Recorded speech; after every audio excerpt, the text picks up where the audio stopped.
The rain hammered Seattle streets like 1,000 fists on sheet metal, turning downtown into a blur of neon and shadow. Marcus Morrison pressed his shoulders against the wind, each gust We cutting need to through talk the about Morrison and this. Sons mechanical There's nothing left to jacket say. that had seen Please better don't years. shut me out. The fabric hung loose on his frame. He'd lost weight since Sarah died, since the hospital bills started arriving like judgments from a merciless God. His steel-toed boots splashed through puddles that reflected nothing but darkness. 2 a.m, the city slept while men like him walked home from jobs that paid just enough to keep the lights on. His truck sat dead 3 miles back, alternator seized mid-shift.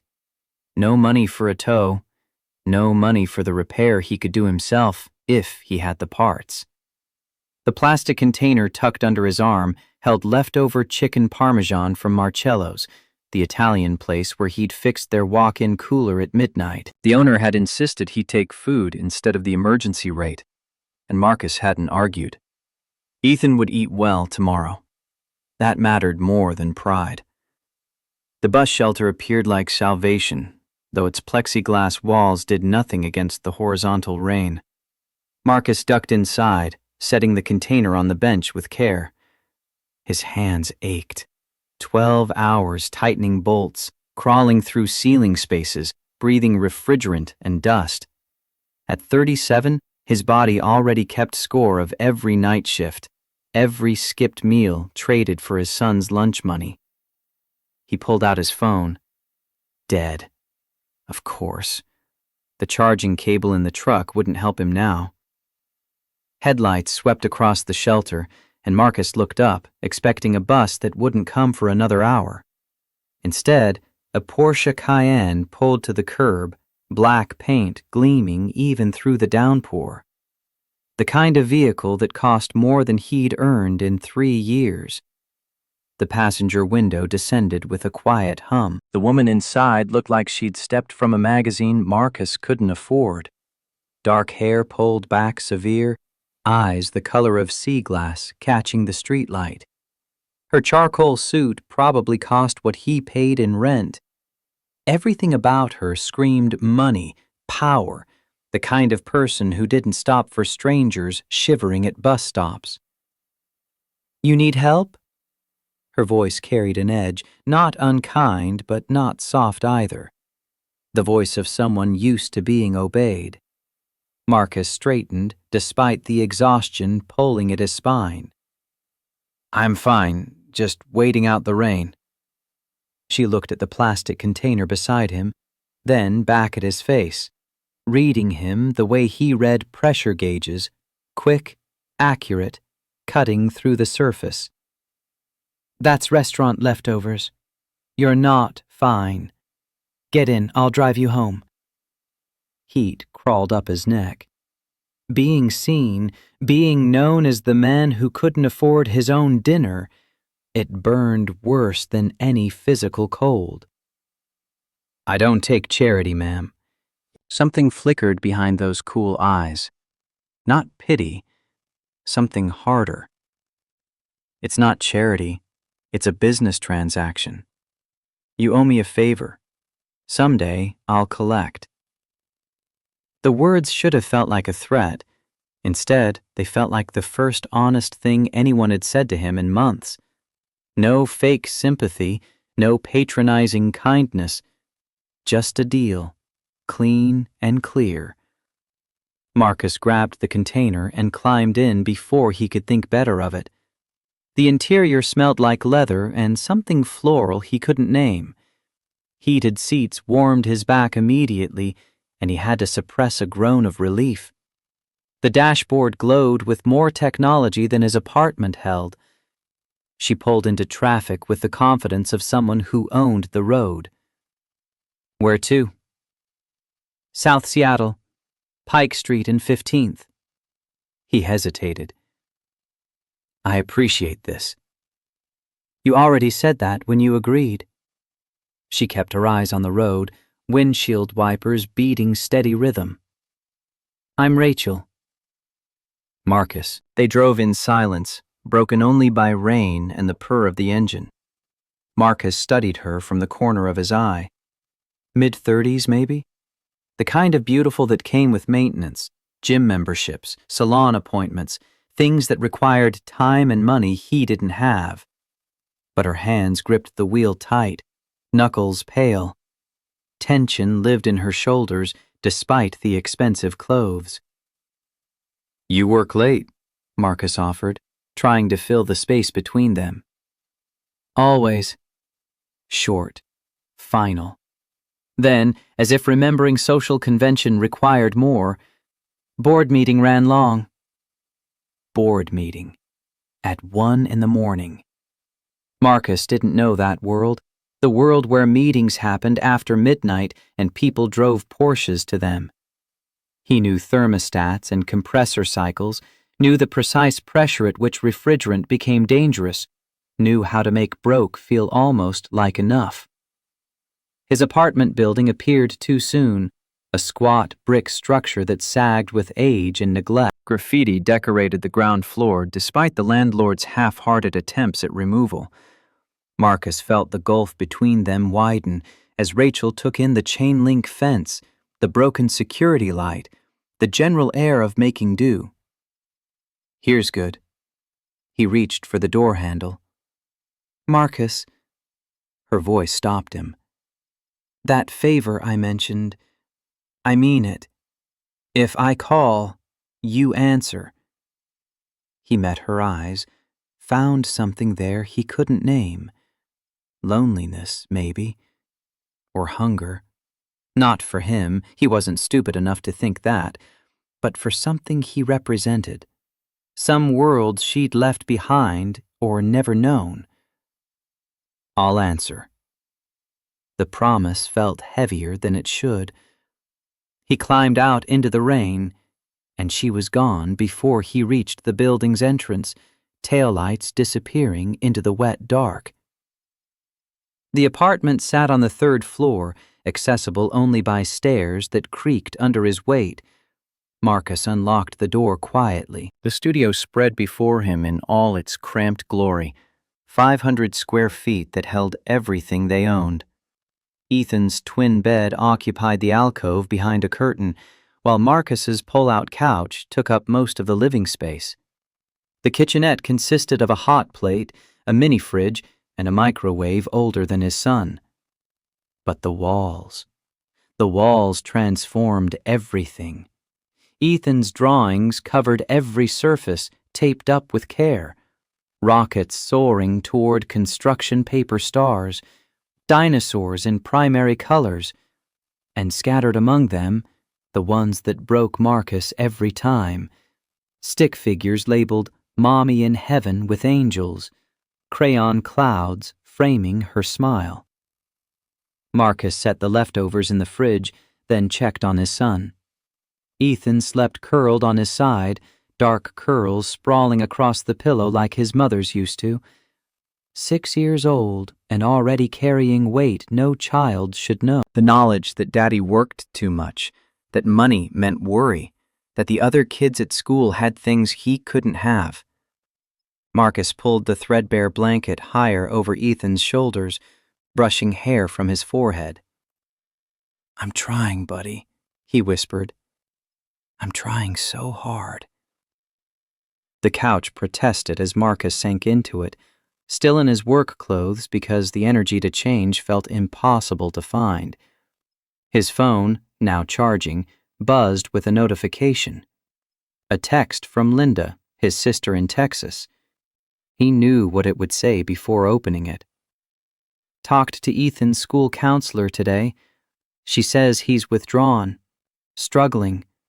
Marcus, you can't keep doing this to him. Let me help. Let me take him for a while. Give yourself time to get stable."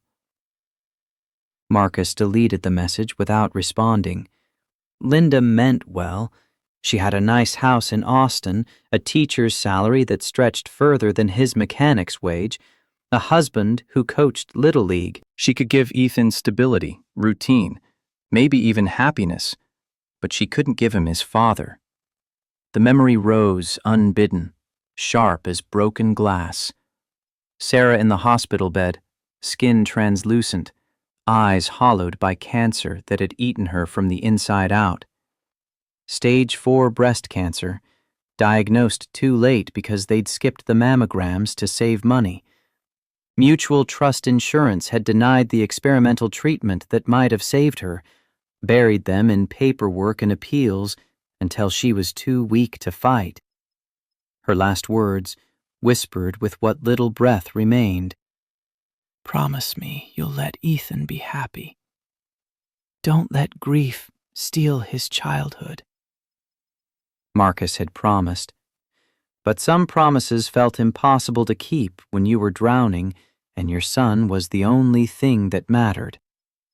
Sleep came fitfully, interrupted by dreams of Sarah and creditors and strangers in expensive cars who saw too much. Morning light filtered through the single window, gray and weak. Marcus woke to find Ethan already up, cross-legged on the floor with his crayons and construction paper. The boy looked up, brown eyes, Sarah's eyes, bright with the resilience of childhood. "Morning, Dad." Marcus sat up, joints protesting. "Morning, buddy. You been up long?"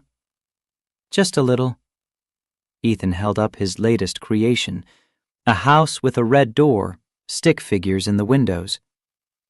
"I drew our new house, the one we're gonna get when you finish saving." The lie Marcus had told 3 months ago when he'd sold the truck to make rent. "Just temporary, Ethan. We're saving for something better."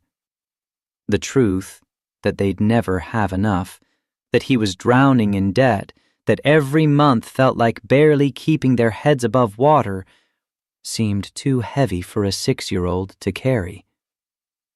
"Looks good." Marcus moved to the kitchenette, pulling out the leftovers. "How about fancy breakfast?" Ethan's face lit up at the sight of real food, not the discount cereal they usually ate. Marcus divided the chicken parmesan onto 2 plates, warming them in the microwave, while Ethan chattered about school, about the science project on magnets, about how Tommy Chen had real Nikes while Ethan wore the knockoffs from Goodwill. The casual way Ethan mentioned it, not complaining, just stating fact, cut deeper than any complaint would have. His son was learning to accept less as normal, learning that want and have existed in separate universes. They ate together at the fold-out table, and Marcus tried to memorize the moment. His boy, alive and healthy and here. The morning light catching dust motes, the sound of Ethan's laughter when Marcus pretended the fork was an airplane. Simple things that felt like everything. The phone rang. Marcus checked the caller ID, stomach sinking. Linda. Again. He stepped into the bathroom for privacy, knowing Ethan would pretend not to listen. "Lynn, little early for you." "I'm coming to Seattle next week." No preamble. Linda had never been one for small talk. "We need to discuss Ethan's situation, face to face." "There's no situation. We're fine." "Marcus," she sighed, and he heard 2 decades of big sister exasperation in that breath. "Your one missed rent payment from homelessness. Ethan got in a fight at school last month because another kid called you a deadbeat. The counselor says he's anxious, withdrawn." "She had no right to call you." "I'm his emergency contact. I have every right." Her voice softened. "I'm not trying to take him away. I'm trying to help. Let me take him for the summer. Give yourself time to get stable. You can visit whenever." "No." The word came out harder than intended. "He's my son. Sarah left him with me, not you." "Sarah also wanted him happy and safe. Are you giving him that?" The question hung between them like a noose. Marcus closed his eyes against the bathroom's flickering fluorescent light. 2 weeks. Give me 2 weeks to show you we're okay. Then we talk. 2 weeks. But Marcus, if things aren't better, we're having a real conversation. One that might involve people who can make decisions you won't like. She meant CPS, Child Protective Services, the nuclear option, the threat that kept him awake at 3 in the morning. Understood. He emerged from the bathroom to find Ethan pretending to be engrossed in his drawing. The tension in the boy's shoulders gave him away. Aunt Linda wants to visit. Marcus kept his voice light. That okay with you? Ethan shrugged, not meeting his eyes. I guess. Hey. Marcus knelt down, waiting until Ethan looked at him. You know I'm never letting you go, right? You're stuck with me. Even if we're poor? The word landed like a punch. 6 years old and already defining himself by what he lacked. We're not poor, buddy. We're just between lucky breaks. But we've got each other. That's what matters. Ethan nodded, but doubt lived in his eyes. Children knew when adults were lying, even when the lies came from love. Marcus's second phone, the work line, buzzed with a job request. Emergency HVAC repair at some tech company downtown. Good money, same-day service premium. He took it, despite the exhaustion already pulling at him, because rent was due in 12 days, and he was still short. The office building rose like a glass cathedral in the heart of Seattle's tech corridor, all gleaming surfaces and architectural ambition. Morrison & Sons Mechanical had never serviced a place this nice. Marcus showed his ID to the security desk, got waved toward the executive level with barely a glance. The elevator moved so smoothly he barely felt it, opening onto a floor that smelled like money and ambition. Recessed lighting, original art on the walls, furniture that cost more than he made in 6 months. A woman in her 20s, assistant probably, directed him to the corner office. The HVAC unit sat in the ceiling, accessible through a panel above the CEO's desk. Marcus set up his ladder, pulling on his tool belt with practiced efficiency. The office itself told stories, awards and magazine covers featuring Seattle's business elite, framed articles about startup success, a shelf of books on leadership and innovation. But no photographs. No family pictures, just achievement rendered in glass and chrome. He climbed up, popped the panel, and immediately identified the problem. Someone had installed the wrong filter size, probably cut corners during construction. The compressor bearing was shot, grinding metal on metal every time the system cycled. Surprised the whole unit hadn't failed already. How bad is it? Marcus nearly dropped his wrench. He looked down to find a woman in the doorway, and recognition hit like voltage. Rachel, from last night. Rachel, who drove a Porsche and made business transactions out of kindness. She stared back with equal surprise, those sea-glass eyes widening before her composure slammed back into place. Morrison, she recovered first. Fancy meeting you here. He climbed down, suddenly aware of how he must look. Work clothes rumpled, hands already dirty, everything about him screaming blue collar in her temple of white-collar success. Ms. He realized he didn't know her last name. Winters. Rachel Winters. She moved into the office, closing the door behind her. This is awkward. Little bit. Marcus gestured at the ceiling. Your compressor bearing's shot. Plus, someone installed the wrong filter. System's been overworking for months. The maintenance company said I needed full replacement. $50,000. Marcus's laugh came out bitter. They're scamming you.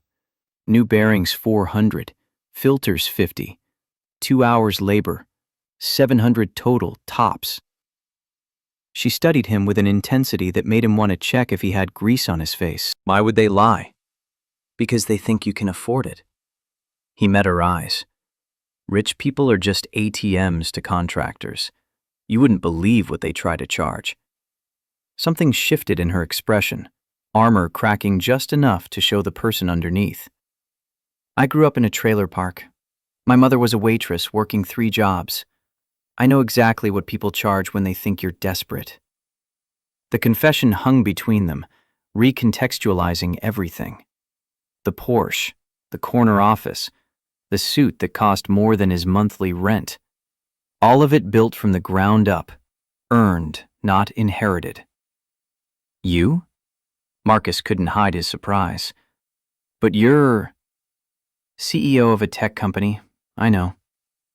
She moved to the window, looking out at Seattle's skyline like she owned it. Maybe she did, in some small way. Doesn't mean I forgot where I came from. Marcus returned to his ladder, needing something to do with his hands. As he worked, Rachel made coffee from a machine that probably cost more than his TV, brought him a mug without asking if he wanted it. The gesture felt significant somehow, her serving him in her domain. This whole building, Marcus said, tightening a bolt. You built it? From a one-room startup 9 years ago. Pride colored her voice, deserved and deep. Now we have 800 employees, logistics software, making supply chains smarter. Must be nice, having something you built. It's empty. The words came quiet, almost involuntary. Success doesn't keep you warm at night. Marcus paused, wrench in hand. Below him, Rachel stood with her coffee, staring at nothing. The loneliness radiating off her felt familiar, like recognizing your reflection in a stranger's face. My son keeps me warm, he heard himself say. Not money, not success.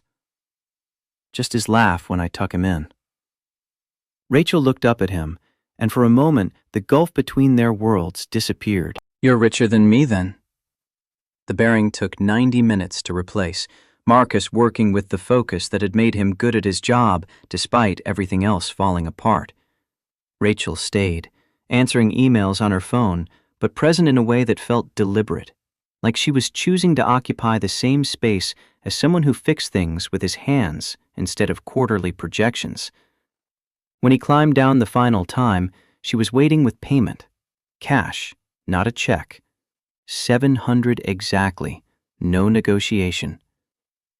You undercharged, she said. Emergency rate should be higher. 700's fair. Fair isn't what most people aim for. She folded her arms. Why do you do that? Undervalue yourself? The question landed harder than she probably meant it. Marcus packed his tools, buying time. Because fair is what I wish someone had given my wife when she needed it. Mutual trust insurance. You ever heard of them? Rachel's expression shifted, something sharp entering her eyes. The health insurance company. Why? They denied Sarah's cancer treatment, experimental therapy that might have saved her, buried us in appeals until she was too weak to keep fighting. The words tasted like ash, 3 years old but fresh as yesterday. She died owing them nothing but time we didn't have. I'm sorry. Don't be. Be angry. Marcus met her gaze. I am. Every day. That's why I charge fair, because somewhere, someone's drowning, and the people who could help are too busy calculating profit margins. Rachel set her coffee down with care, like it might shatter. Are you suing them? Appeals court. 3 years in. They've got lawyers I can't compete with. I'm just me. He shouldered his tool bag. But I'm not quitting. Sarah deserves someone fighting for her, even if she's gone. Marcus. Rachel's voice carried an edge he couldn't read. If you need help with that case, I don't take charity, remember? But he softened it with something almost like a smile. I'll figure it out. He left before she could argue, before the temptation to accept help could override the pride that kept him standing. The week ground forward in a blur of service calls and sleepless nights. Marcus picked up extra shifts, working 16-hour days to build a cushion before Linda's visit. Ethan spent afternoons at the after-school program Marcus could barely afford, coming home with stories about kids who had video games and birthday parties at trampoline parks. Thursday afternoon, Marcus stood in line at the discount grocery store, mentally calculating every item. Ethan waited beside him, small hand wrapped around the cart's edge. They'd developed a system. Marcus did the math. Ethan provided distraction by asking about the products, keeping their poverty from feeling quite so obvious. "Dad, can we get the good mac and cheese?" Ethan pointed at the Kraft box. "Just once." Marcus checked the price tag. $4.99 versus the store brand at $1.50. $3.49. The difference between Ethan feeling normal and Marcus making rent. "Store brand tastes the same, buddy."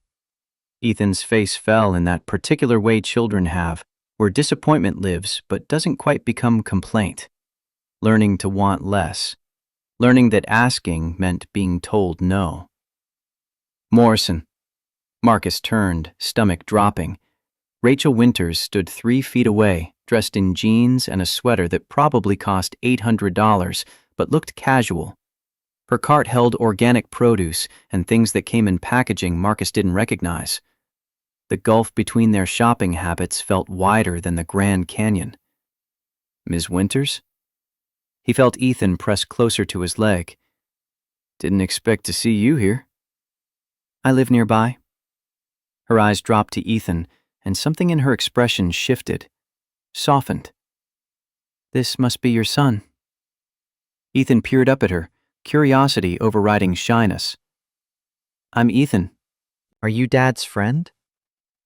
Rachel crouched down, putting herself at his eye level. The gesture felt unpracticed but genuine, like someone learning a foreign language's grammar.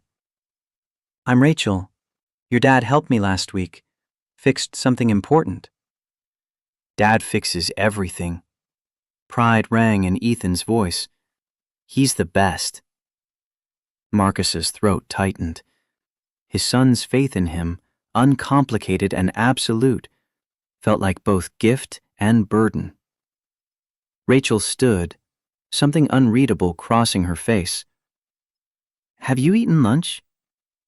"We're good," Marcus started, but Ethan interrupted. "We had cereal for breakfast. Dad said we'd get ice cream if I was good at the store."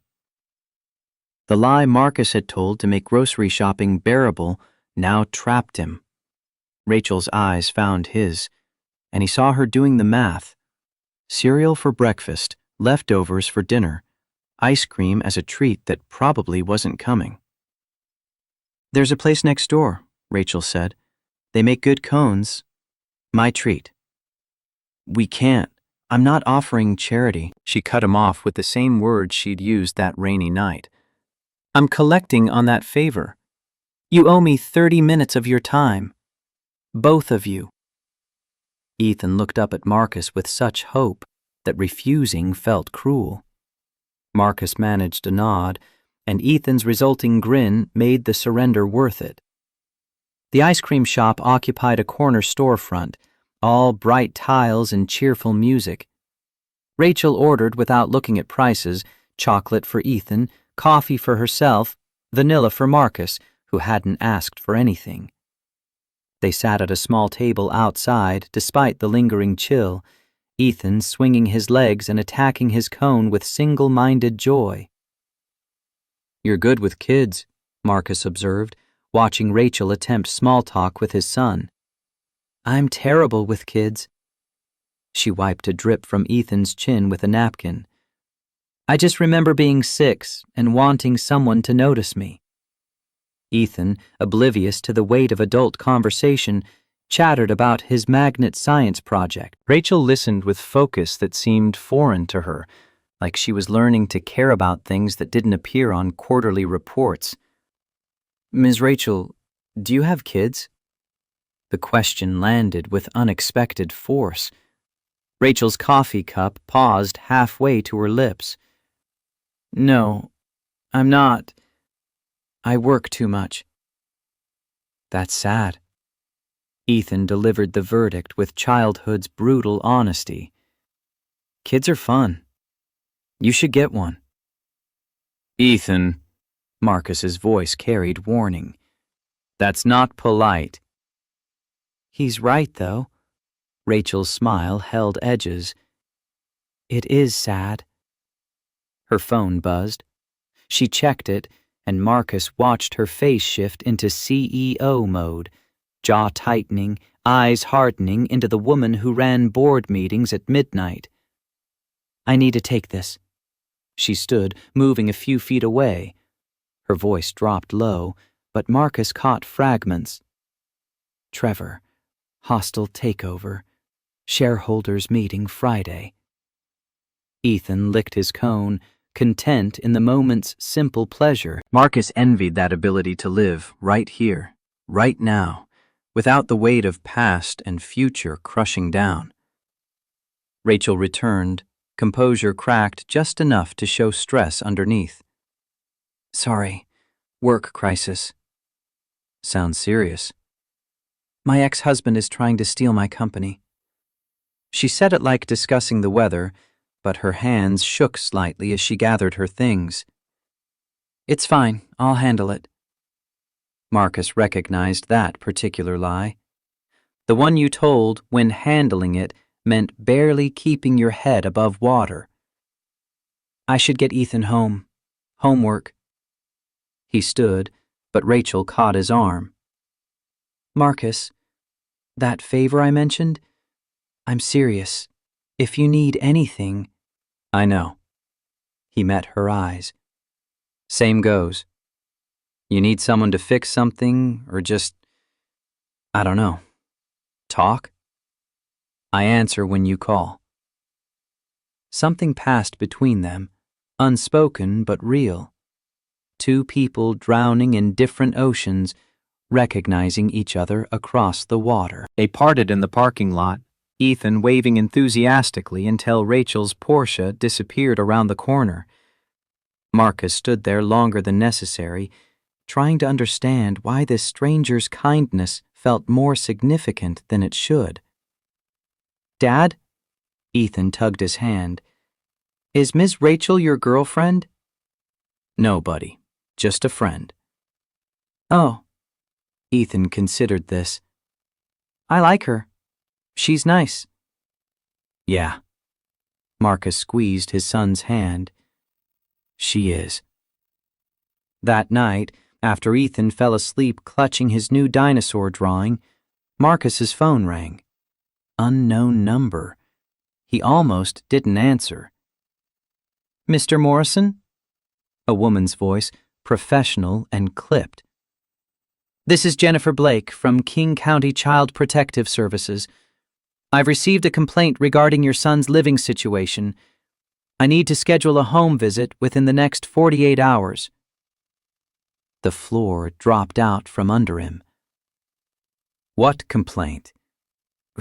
I'm not at liberty to discuss the source, but allegations include inadequate housing, insufficient nutrition, and unstable income. I'm sure it's nothing, but I'm required to investigate. Linda. His sister had made good on her threat. Marcus gripped the phone hard enough to hurt. When do you want to come? Tomorrow afternoon, 2 o'clock. Please ensure Ethan is present. She hung up before he could respond. Marcus sat in the dark, staring at his sleeping son, feeling the walls close in. 48 hours. 2 days to prove he was a fit father when the evidence suggested otherwise. His phone buzzed again. A text from Rachel, sent 20 minutes ago but only now coming through on his spotty service. Thank you for today. Ethan is wonderful. You're a good father. Marcus stared at the message until his vision blurred. She had no idea. No idea how close he was to losing everything, how inadequate he felt, how her casual kindness had become the only bright spot in weeks of grinding darkness. He typed back, "Thanks, means more than you know." Then, before he could stop himself, "How's the work crisis?" Her reply came immediately, like she'd been waiting. "Bad. Trevor secured enough shares to force a vote. Board meets Friday. If I lose everything I built. Marcus understood that fear. The terror of having something worth protecting and feeling powerless to save it. You won't lose. You're too stubborn. How do you know? Because you stopped for a stranger in the rain. People who do that don't quit. 3 dots appeared, disappeared, appeared again. Finally, I hope you're right. Me too. About both of us. Friday morning arrived too fast. Marcus cleaned the apartment with desperate precision, scrubbing floors, organizing Ethan's clothes, making sure the fridge held actual food instead of condiments and hope. He'd spent $60 at the grocery store, money he didn't have, buying things that looked like abundance. The CPS worker arrived exactly at 2. Mrs. Sen was younger than he expected, maybe 40, with kind eyes that had seen too much. She inspected everything: the studio's cramped quarters, Ethan's bed, the hot plate that served as their stove. She asked questions about school, about meals, about whether Ethan felt safe. "Buddy, can you go play in your room for a minute?" Marcus kept his voice steady. "Miss Chen and I need to talk." Ethan retreated behind the curtain, and Marcus faced the woman who could destroy his world. "Mr. Morrison, I can see you love your son." Miss Chen's voice held no judgment, just tired pragmatism. "But love isn't always enough. Can you provide stable housing on your current income?" "I pay rent on time." The lie felt necessary. He'd been late twice in 6 months. "Your lease is month to month. Your landlord could evict with 30 days' notice." She consulted her tablet. "Do you have savings? An emergency fund?" $340 in the bank. Marcus said nothing. Your sister called me, Mr. Morrison. She's concerned you're working yourself to death trying to provide, and Ethan's suffering for it. Linda wants to take him to Texas. She thinks I'm not good enough. Are you? Ms. Chen's question landed soft but devastating. Be honest. Are you giving Ethan the stability a child needs? Marcus looked at the curtain hiding his son, at the walls covered in drawings that transformed poverty into home. I'm giving him everything I have. That's not what I asked. Before Marcus could answer, the door burst open. Ethan ran out, face tear-streaked, wrapping his arms around Marcus's waist. Don't let her take me, Dad. Please. I don't care if we're poor. I want to stay with you.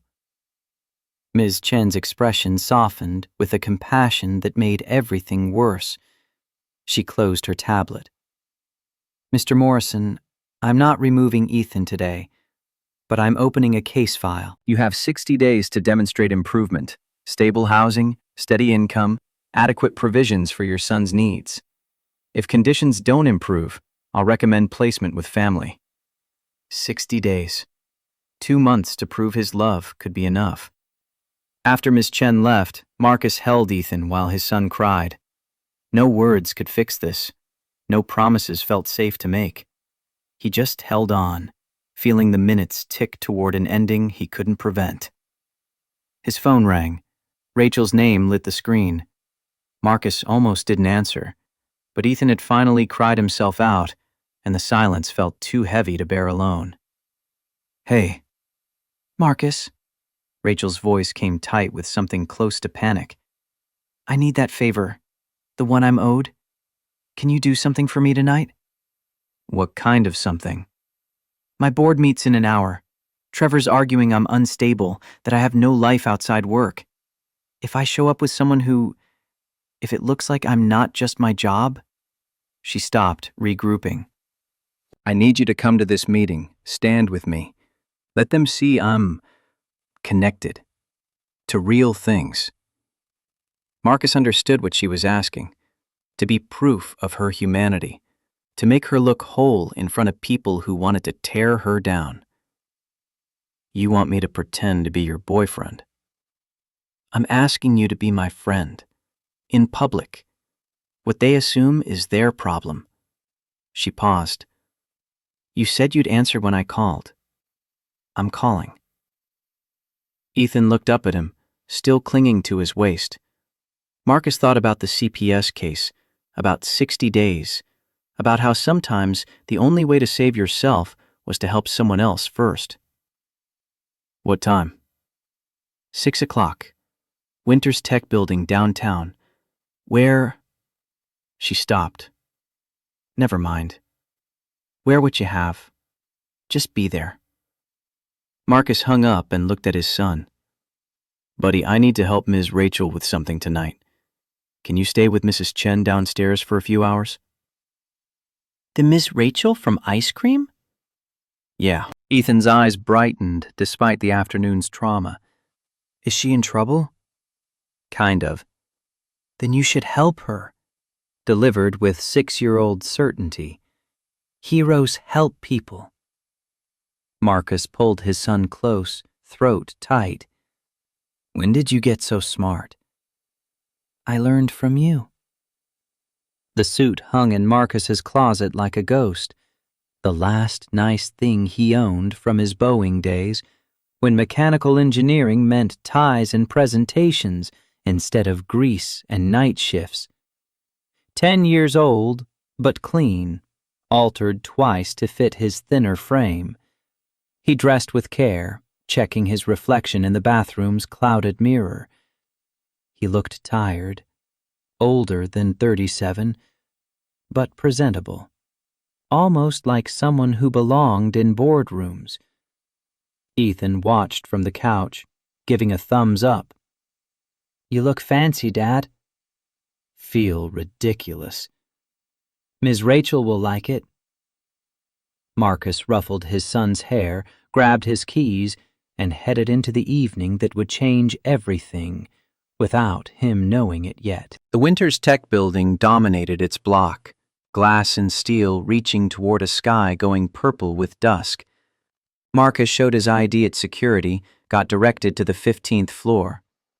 The elevator played soft jazz, and he tried not to think about how out of place he felt. Rachel waited in the hallway outside the boardroom, pacing in heels that made her his height. She'd changed into a navy suit that made her look like she could conquer nations, but her hands shook as she smoothed her hair. You came. Said I would. Marcus moved closer, lowering his voice. What do you need me to do? Just stand there. Look supportive. Like you believe in me. I do believe in you. The truth surprised him.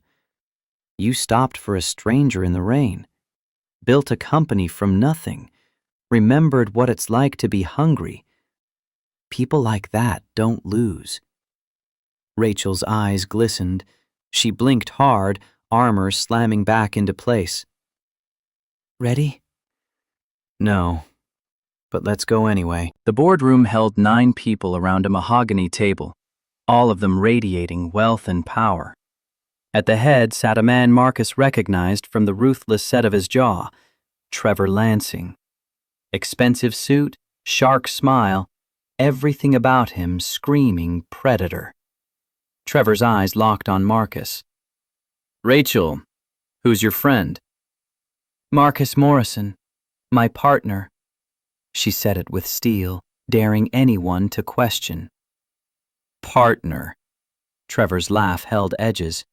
In what? He looks like he fixes toilets. HVAC systems. Marcus kept his voice level. And I'm very good at it. Tension crackled through the room. Rachel guided Marcus to a seat along the wall, then took her place at the table. The meeting began with corporate jargon Marcus barely followed. Shareholder percentages, growth projections, restructuring proposals. But he understood the core. Trevor wanted control, wanted to gut the company's workforce to boost profits. 800 employees, Trevor said, projecting numbers on a screen. We can cut 40%, outsource to cheaper markets, triple revenue in 18 months. You'll destroy 320 jobs. Rachel's voice cut cold. 320 families. I'll save the company from your bleeding heart. Trevor leaned forward. Face it, Rachel, you've sacrificed growth for your ego. Under my leadership, under your leadership, you'll turn human beings into line items. Rachel stood, and the room went quiet. This company was built on the idea that business can care about people, that profit doesn't require cruelty. You want to strip that away because you can't imagine success that doesn't come from taking. An older woman at the table, Margaret Sullivan, according to her nameplate, spoke up. Rachel, I've watched you build this company from nothing. But Trevor has a point. You have no life outside work. How can you lead people when you don't understand what they're working for? Marcus watched Rachel's composure crack just slightly. This was the moment. The reason she'd called him here. You're right. Rachel's voice softened. I didn't understand. I built this company to prove I was worth something, that I wasn't the trailer park girl anymore. But I was wrong. She looked at Marcus, and something passed between them that had nothing to do with the room watching. This man taught me worth isn't in bank accounts. It's in showing up, fighting for people you love, sacrificing comfort for what's right. Her eyes swept the board. Trevor wants to cut 320 jobs to boost margins. I want to protect 800 families. You decide. Do we serve shareholders or people? The vote came down to Margaret Sullivan, the swing member. She studied Rachel for a long moment, then looked at Marcus. How long have you known Rachel, Mr. Morrison? Marcus met her eyes. Not long, but long enough to know she means what she says. Margaret nodded slowly. I vote with Rachel. The room erupted in controlled chaos. Trevor slammed his folder closed, rage barely contained. This isn't over. But it was. For tonight, at least, Rachel had won. In the hallway after, Rachel sagged against the wall like a puppet with cut strings. Marcus caught her elbow, steadying her. You okay? I don't know. She laughed, slightly hysterical. I just bet my entire company on principles. That was either brave or stupid. Sometimes they're the same thing. Rachel looked at him, really looked, and Marcus felt the space between them compress into something neither had names for yet. Thank you. For being here. For... She gestured helplessly. Everything. You helped my son. I helped you. We're even. Are we? She didn't sound convinced. Marcus's phone buzzed, a text from Linda. CPS called me. Nice try with the cleanup, but 60 days won't change the fundamental problem. You can't give Ethan what he needs. Call me when you're ready to admit it. The words hit like ice water. Rachel must have seen something in his face. What's wrong? Nothing, just... life.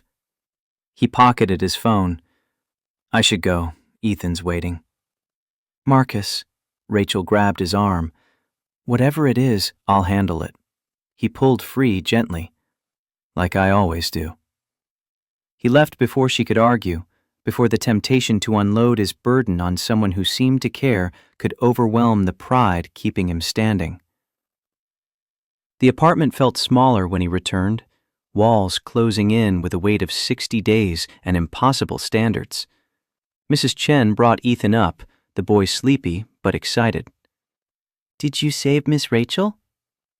Marcus tucked his son into bed, smoothing the blanket with hands that trembled slightly. I hope so, buddy. Good. She needs someone to save her. She's lonely. How do you know that? She looks at us like we're something special. People who have enough don't do that. Out of the mouths of children came truths adults spent years avoiding. Marcus kissed Ethan's forehead, breathing in the scent of cheap shampoo and childhood's fleeting innocence. Get some sleep. Tomorrow's Saturday. Maybe we'll go to the park. Can we invite Ms. Rachel? Maybe. A lie softer than no. Marcus pulled out the sofa bed, lay in the dark, and stared at the ceiling. His phone glowed with a message from Rachel. You disappeared. Are you all right? He typed back. Fine, just tired. Liar. But I'll let it go for now. Thank you again. For everything. Marcus closed his eyes against the sting threatening to unmake him. 60 days. 8 weeks to prove love could conquer circumstance. To show that being broke didn't make him broken. To keep his son from being torn away by people who meant well, but understood nothing. And somewhere across the city, a woman in a glass tower who'd stopped for a stranger in the rain was learning the same lesson. That having everything meant nothing without someone to share it with. And that the gap between having and being was wider than any ocean. The rain started again, drumming on the window like a message Marcus couldn't quite decipher. Tomorrow would bring new impossibilities.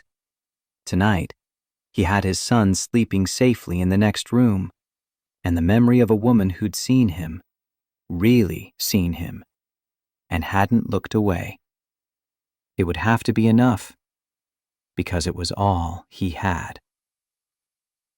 Saturday morning sun filtered through the apartment's single window, weak and apologetic. Marcus woke to find Ethan already dressed, sitting cross-legged on the floor with crayons scattered around him like offerings. The boy had drawn another house, bigger this time, with a garden and a tire swing. Dreams rendered in primary colors. Morning, buddy. Ethan looked up, hope lighting his features. Can we call Miss Rachel? Ask her to the park? Marcus rubbed sleep from his eyes, joints protesting the sofa bed's insufficient padding. The woman had her own battles to fight. Involving her further in his collapsing world felt selfish at best, dangerous at worst.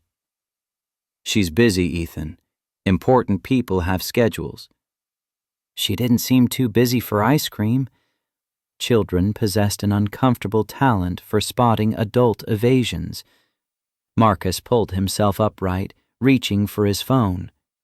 3 texts waited, all from Rachel, sent after he'd fallen into exhausted sleep. Are you really okay? That text felt wrong. I Googled you, found articles about your wife, about the lawsuit. Marcus, why didn't you tell me? If you need help with mutual trust, I have resources. Let me do something. Please. His finger hovered over the delete button. Pride demanded he erase her pity, her misplaced desire to rescue him from circumstances she couldn't understand. But Ethan's drawing caught his eye. That house with its impossible garden, built from hope he'd been too tired to nurture. He typed back, Park sounds good. You free this afternoon? Her reply came instantly, like she'd been waiting. Yes. Tell me where. Volunteer Park stretched green and welcoming in Capitol Hill, far enough from their neighborhood that Ethan wouldn't run into classmates who knew their situation. Marcus pushed his son on the swings, watching the boy's laughter rise toward clouds that threatened rain but hadn't delivered yet. Rachel arrived in jeans and a sweater that probably cost what Marcus earned in a week, but she'd left the Porsche somewhere less conspicuous. She walked toward them with hesitation living in her shoulders, like she wasn't sure of her welcome. Ethan spotted her first, waving with both hands. Ms. Rachel, watch me go high! She smiled, and something in her face transformed.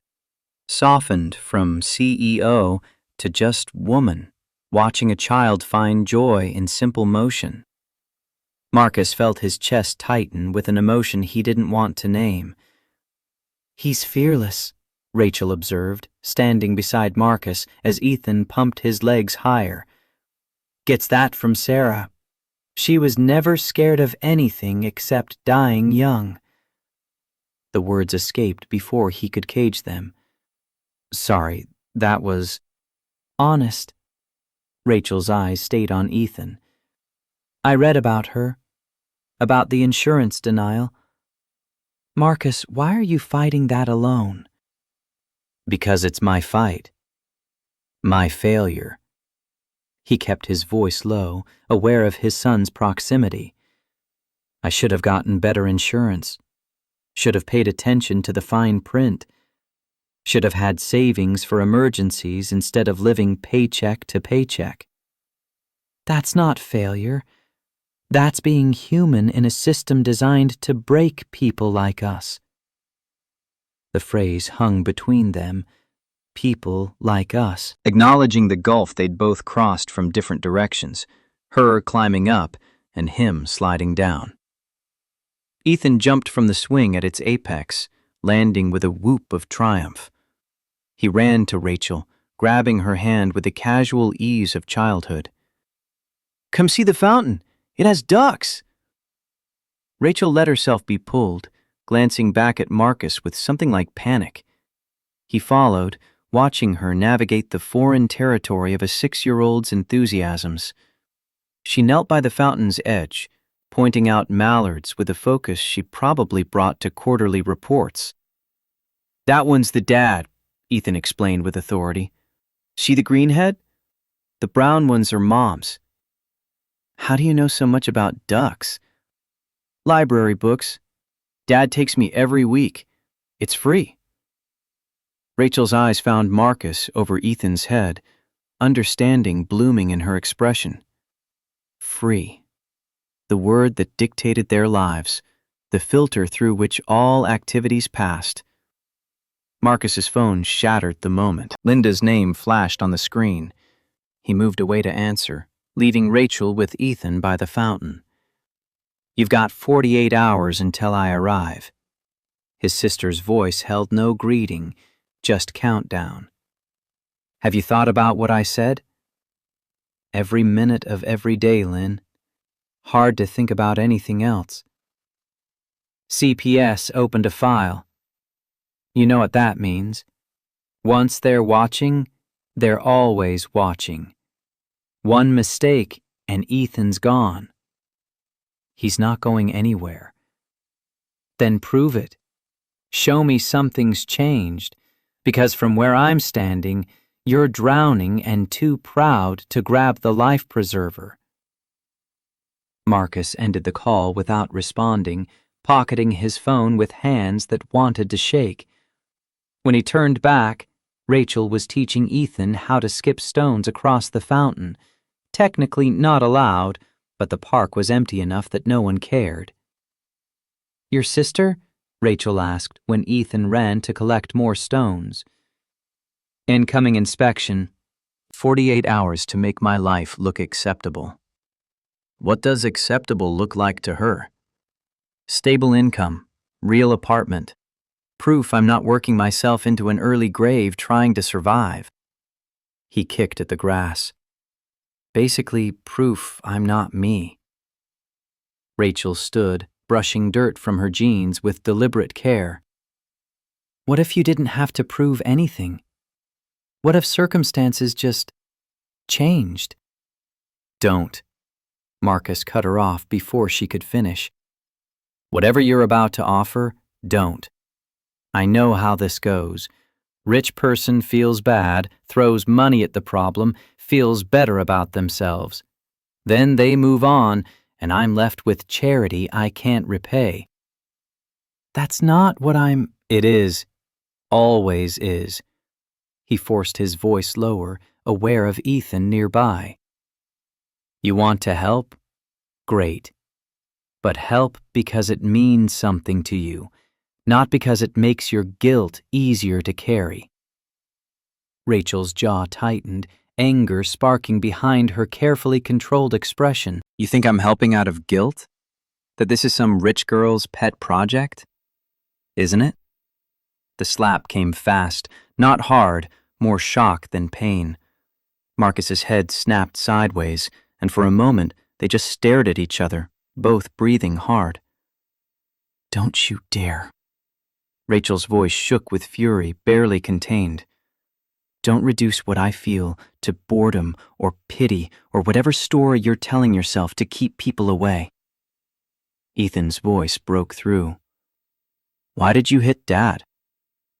Both adults turned to find the boy standing there, stones forgotten, confusion and fear warring on his face. Rachel's anger collapsed into something like horror. I'm sorry. I shouldn't have. She looked at Marcus, then at Ethan. Your dad said something that made me angry, but hitting is wrong. I'm sorry, Ethan. It's okay.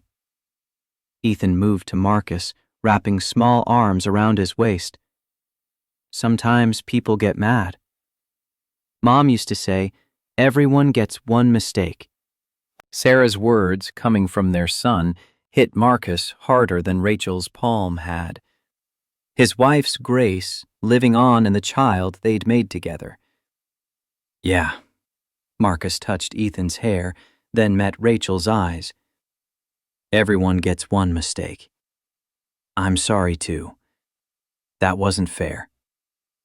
Rachel nodded, composure settling back over her features like armor reapplied. I should go. Let you two have your afternoon.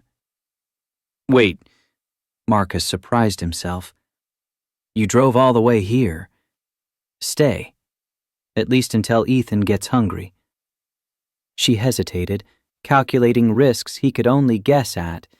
Then, okay, but I'm buying lunch, and before you argue, it's not charity.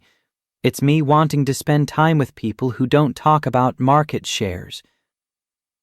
They ended up at a diner 3 blocks from the park, the kind of place with cracked vinyl booths and laminated menus that hadn't changed since the 80s.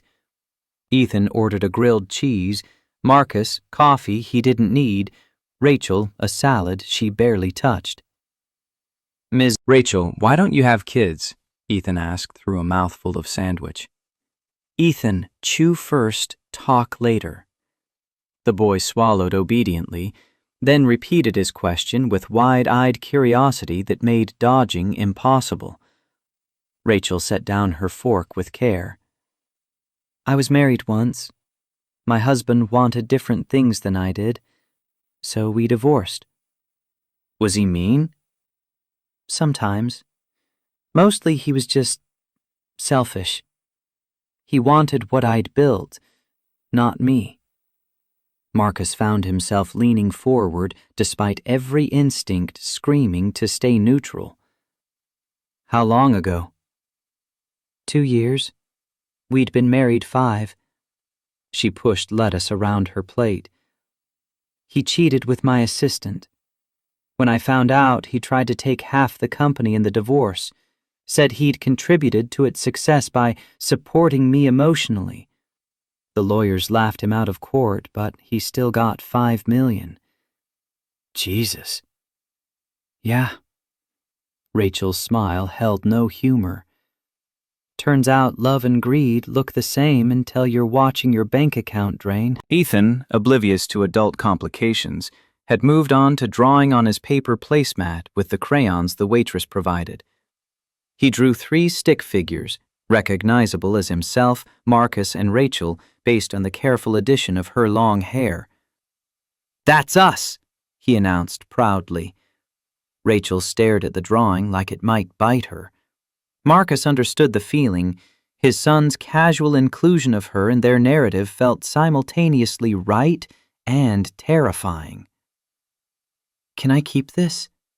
Rachel's voice came softer than usual. Ethan beamed. Yeah, I'll make you more. I'm good at drawing. The best, Marcus confirmed, and his son's pride felt like the only pure thing in a world too complicated for crayons to fix. They walked Rachel back to her car, parked discreetly 2 blocks away. The Porsche looked wrong in the neighborhood, too expensive, too visible, broadcasting wealth that attracted the wrong kind of attention. "Thank you for today." Rachel unlocked the door but didn't get in. I needed this, more than you know. We should be thanking you. Ethan hasn't been this happy in weeks. Rachel looked at the boy, who was balancing on the curb with arms spread wide for equilibrium. He's special, Marcus. Don't let anyone make you doubt that. Or yourself. Trying not to. The words cost more than he wanted to admit. It's just hard when everyone's telling you you're not enough. You're more than enough. The problem isn't you. It's a system that measures worth in dollars and stability in permanence. She opened her car door, paused. For what it's worth, I think you're the best father Ethan could have.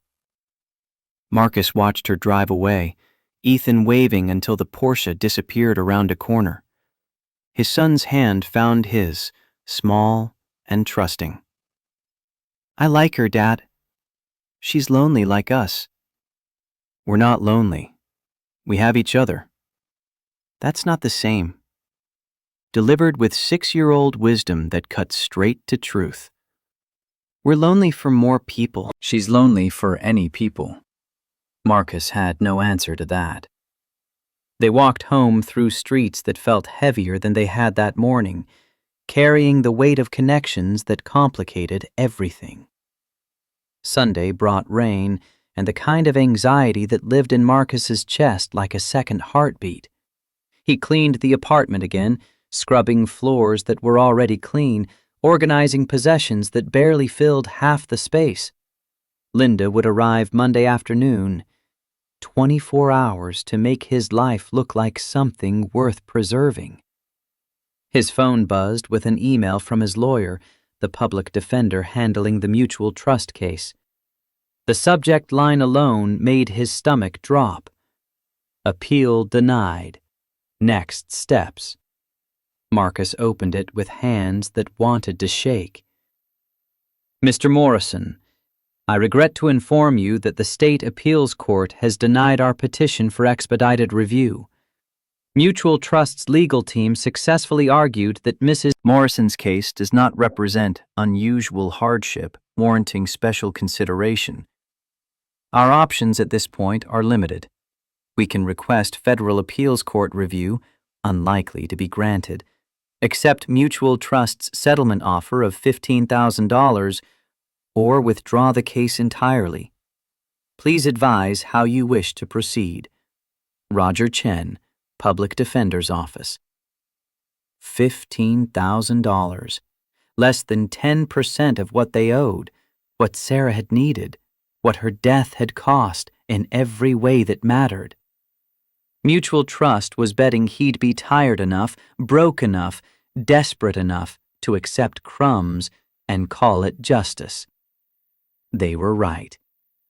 Marcus sank onto the sofa, email still glowing on his phone screen. 3 years of fighting had bought him nothing but legal debt and the hollow satisfaction of refusing to quit. But Ethan needed shoes. The truck needed repairs. Linda was coming with CPS's shadow stretching behind her. He could take $15,000 and breathe for maybe 4 months. Or he could keep fighting on principle while his son paid the price. The phone rang. Rachel's name appeared, and Marcus almost sent her to voicemail. But Ethan was in the shower, and the apartment felt too quiet, and he needed to hear a voice that wasn't his own echoing doubt. Hey, you sound terrible. No preamble, just accurate assessment. What happened? Marcus told her about the email, about 3 years collapsing into a settlement offer that barely covered Sarah's funeral costs. Rachel listened without interrupting, and somehow that made it easier to confess how tired he was, how close to surrender. Don't take it. Easy to say when you're not drowning. I'm serious, Marcus. 15,000 is an insult. They're betting you're too exhausted to keep fighting. Don't prove them right. I can't afford principal. I can barely afford rent. He closed his eyes. You don't understand what it's like to choose between dignity and survival. I grew up in a trailer park watching my mother die from lack of basic health care. I understand exactly what that choice feels like. Her voice held steel, wrapped in old pain. But I also know that some fights matter more than money. Sarah deserves better than $15,000 and a thank you note. Sarah's dead. She doesn't care. But you do. And Ethan will, someday. He'll ask what you did when they tried to buy you off. What story do you want to tell him? Marcus opened his eyes, staring at the ceiling's water stains, geography of poverty rendered in yellow and brown. The story where his father kept him fed and housed, not the one where pride made them homeless. What if you could have both? Rachel, hear me out. My company has a legal team, one of the best in Seattle. What if we filed an intervention brief? Winters Tech as third-party plaintiff, arguing that Mutual Trust's pattern of denials affects our employee health coverage. You can't do that. Your employees aren't. Mutual Trust insures 40% of my workforce. If they're systematically denying legitimate claims to boost profit, that's fraud affecting 800 people. I have standing. She spoke faster now, excitement building. And more importantly, I have lawyers who aren't overworked public defenders. No offense to yours. Marcus stood, pacing the small space. Why would you do that? Risk your company's reputation on my dead wife's lawsuit? Because it's the right thing to do. And because I'm tired of watching good people lose to systems that don't care if they live or die. If I say yes, Linda will say I'm using you, that I'm not standing on my own. Are you using me?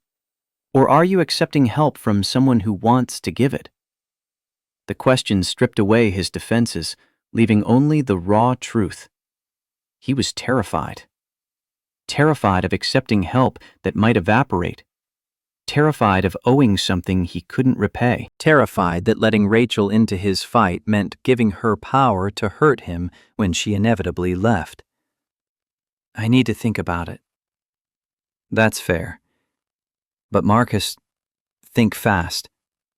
Your lawyer said you have to respond. Don't let pride make that decision for you. She hung up before he could argue further. Marcus stood in his cleaned apartment, rain drumming against the window, and felt the walls close in with the weight of choices that all felt wrong. Ethan emerged from the bathroom, hair damp and curling. Was that Ms. Rachel? Yeah. Is she coming over? No, buddy. She was just checking in. Ethan settled on the couch with his coloring book, but his eyes stayed on Marcus with an intensity uncomfortable for its accuracy. You should let her help, Dad. Like you helped her at that meeting. It's more complicated than that. Why? Because accepting help meant admitting defeat. Because owing someone created obligation. Because people who helped always wanted something in return, even if they didn't know it yet. Because he'd learned through Sarah's death that the only person you could count on was yourself. But he couldn't explain any of that to his 6-year-old son. Just is, buddy. Adult stuff. Monday arrived with Linda's rental car and judgment wrapped in sisterly concern. She climbed the 3 flights with her carry-on trailing behind, then stood in the doorway of Marcus's apartment, taking inventory with eyes that missed nothing. Marcus. She hugged him briefly, then turned to Ethan. Hey, sweetie, give your aunt a hug. Ethan obliged, but Marcus caught the hesitation in his son's embrace. Linda represented threat now, not just annoying relative. The boy understood more than anyone gave him credit for. Place looks cleaner. Linda walked through the studio, inspecting like CPS might. New groceries? You preparing for someone? Just maintaining. Marcus kept his voice level. Coffee? Sure. They sat at the fold-out table while Ethan retreated to his alcove, pretending to read but clearly listening. Linda took in the cramped quarters, the worn furniture, the evidence of poverty carefully arranged to look like enough. CPS filed their report. She pulled out her phone, scrolling.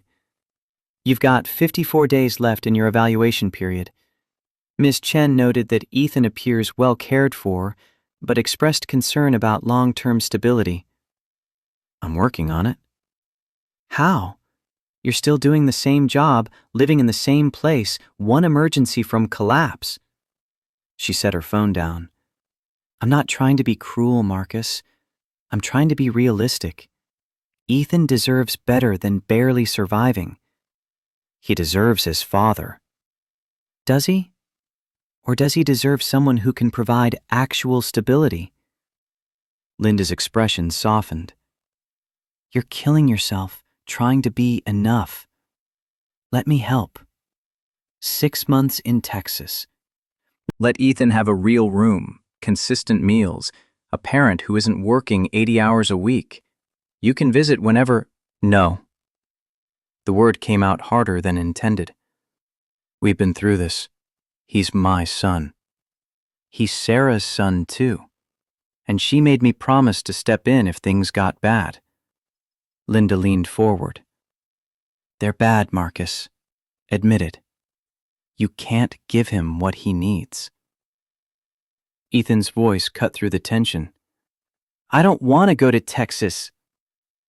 Both adults turned. The boy stood in the alcove's opening, face set in determination that mirrored his father's stubbornness. Sweetie, we're just talking about options. Linda tried for gentle.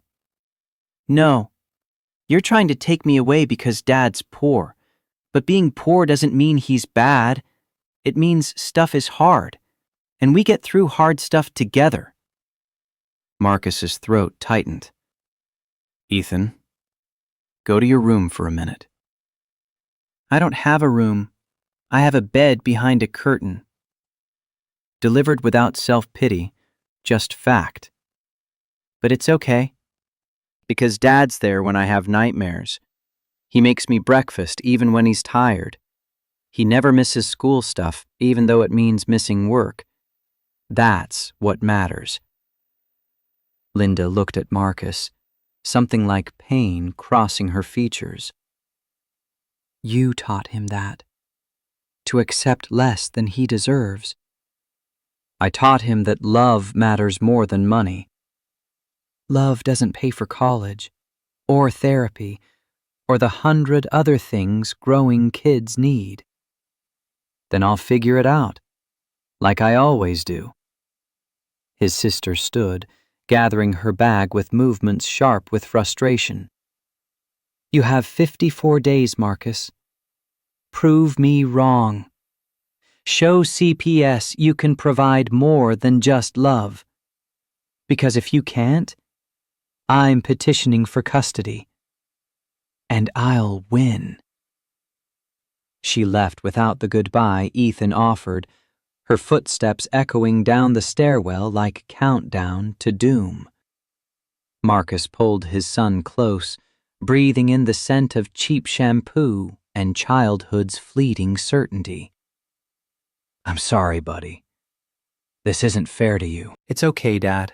We're a team. Ethan looked up at him with Sarah's eyes. Right? Right. Always. But the promise felt hollow against Linda's ultimatum.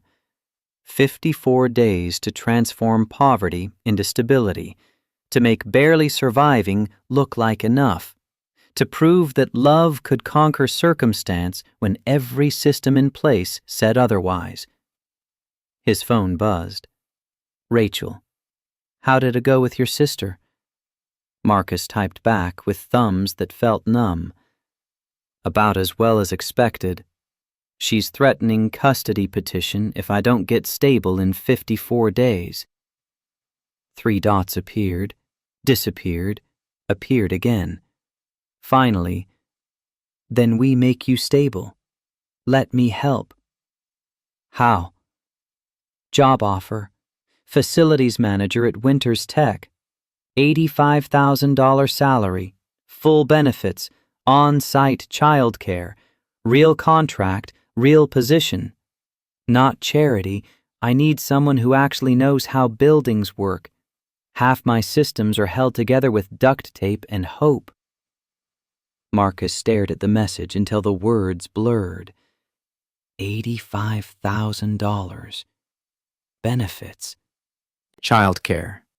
Everything that would satisfy CPS. Linda. Every voice telling him he wasn't enough. But taking it meant owing Rachel, meant crossing lines between employer and something undefined, meant accepting that he couldn't do this alone, that independence was a luxury he couldn't afford. I can't. Why not? Because when you get tired of helping, I'll be back where I started, only worse because I'll have let myself depend on you. Her response came fast. Almost angry. You think I'm doing this on a whim? That I throw $85,000 jobs at every guy I meet in the rain? Marcus, I'm offering this because you're qualified, because I need help, and yes, because I give a damn. Take the job or don't, but don't insult me by pretending you know my motives better than I do. Ethan tugged his sleeve. Is Ms. Rachel mad? I think so. Did you say something dumb? Probably. You should apologize. Mom always said sorry fixes most stuff. Marcus looked at his son, at the wisdom children carried without trying, at the simple faith that good people existed, and sometimes they just wanted to help. He called Rachel instead of texting. She answered on the first ring. I'm sorry. That was unfair. Yes, it was. She didn't sound angry anymore, just tired. Marcus, I'm not your enemy. Stop treating me like one. I know. It's just... He struggled for words that wouldn't sound pathetic. Everyone who helps eventually needs something back, and I've got nothing to give except more ways to disappoint them. I don't want anything except for you to stop drowning. Is that so hard to accept? From someone who looks like they have it all together? Yeah, it is. Rachel laughed, bitter and unexpected. I have it all together? Marcus, I'm one board vote from losing my company. My ex-husband is systematically destroying everything I built. The only time I've felt remotely human in 2 years was eating ice cream with your son and listening to him explain duck biology. That can't be true. Which part? The corporate sabotage, or the fact that a 6-year-old is my most meaningful relationship? Marcus closed his eyes. Both. Welcome to my life. Turns out being rich and successful doesn't prevent loneliness, just makes it more expensive.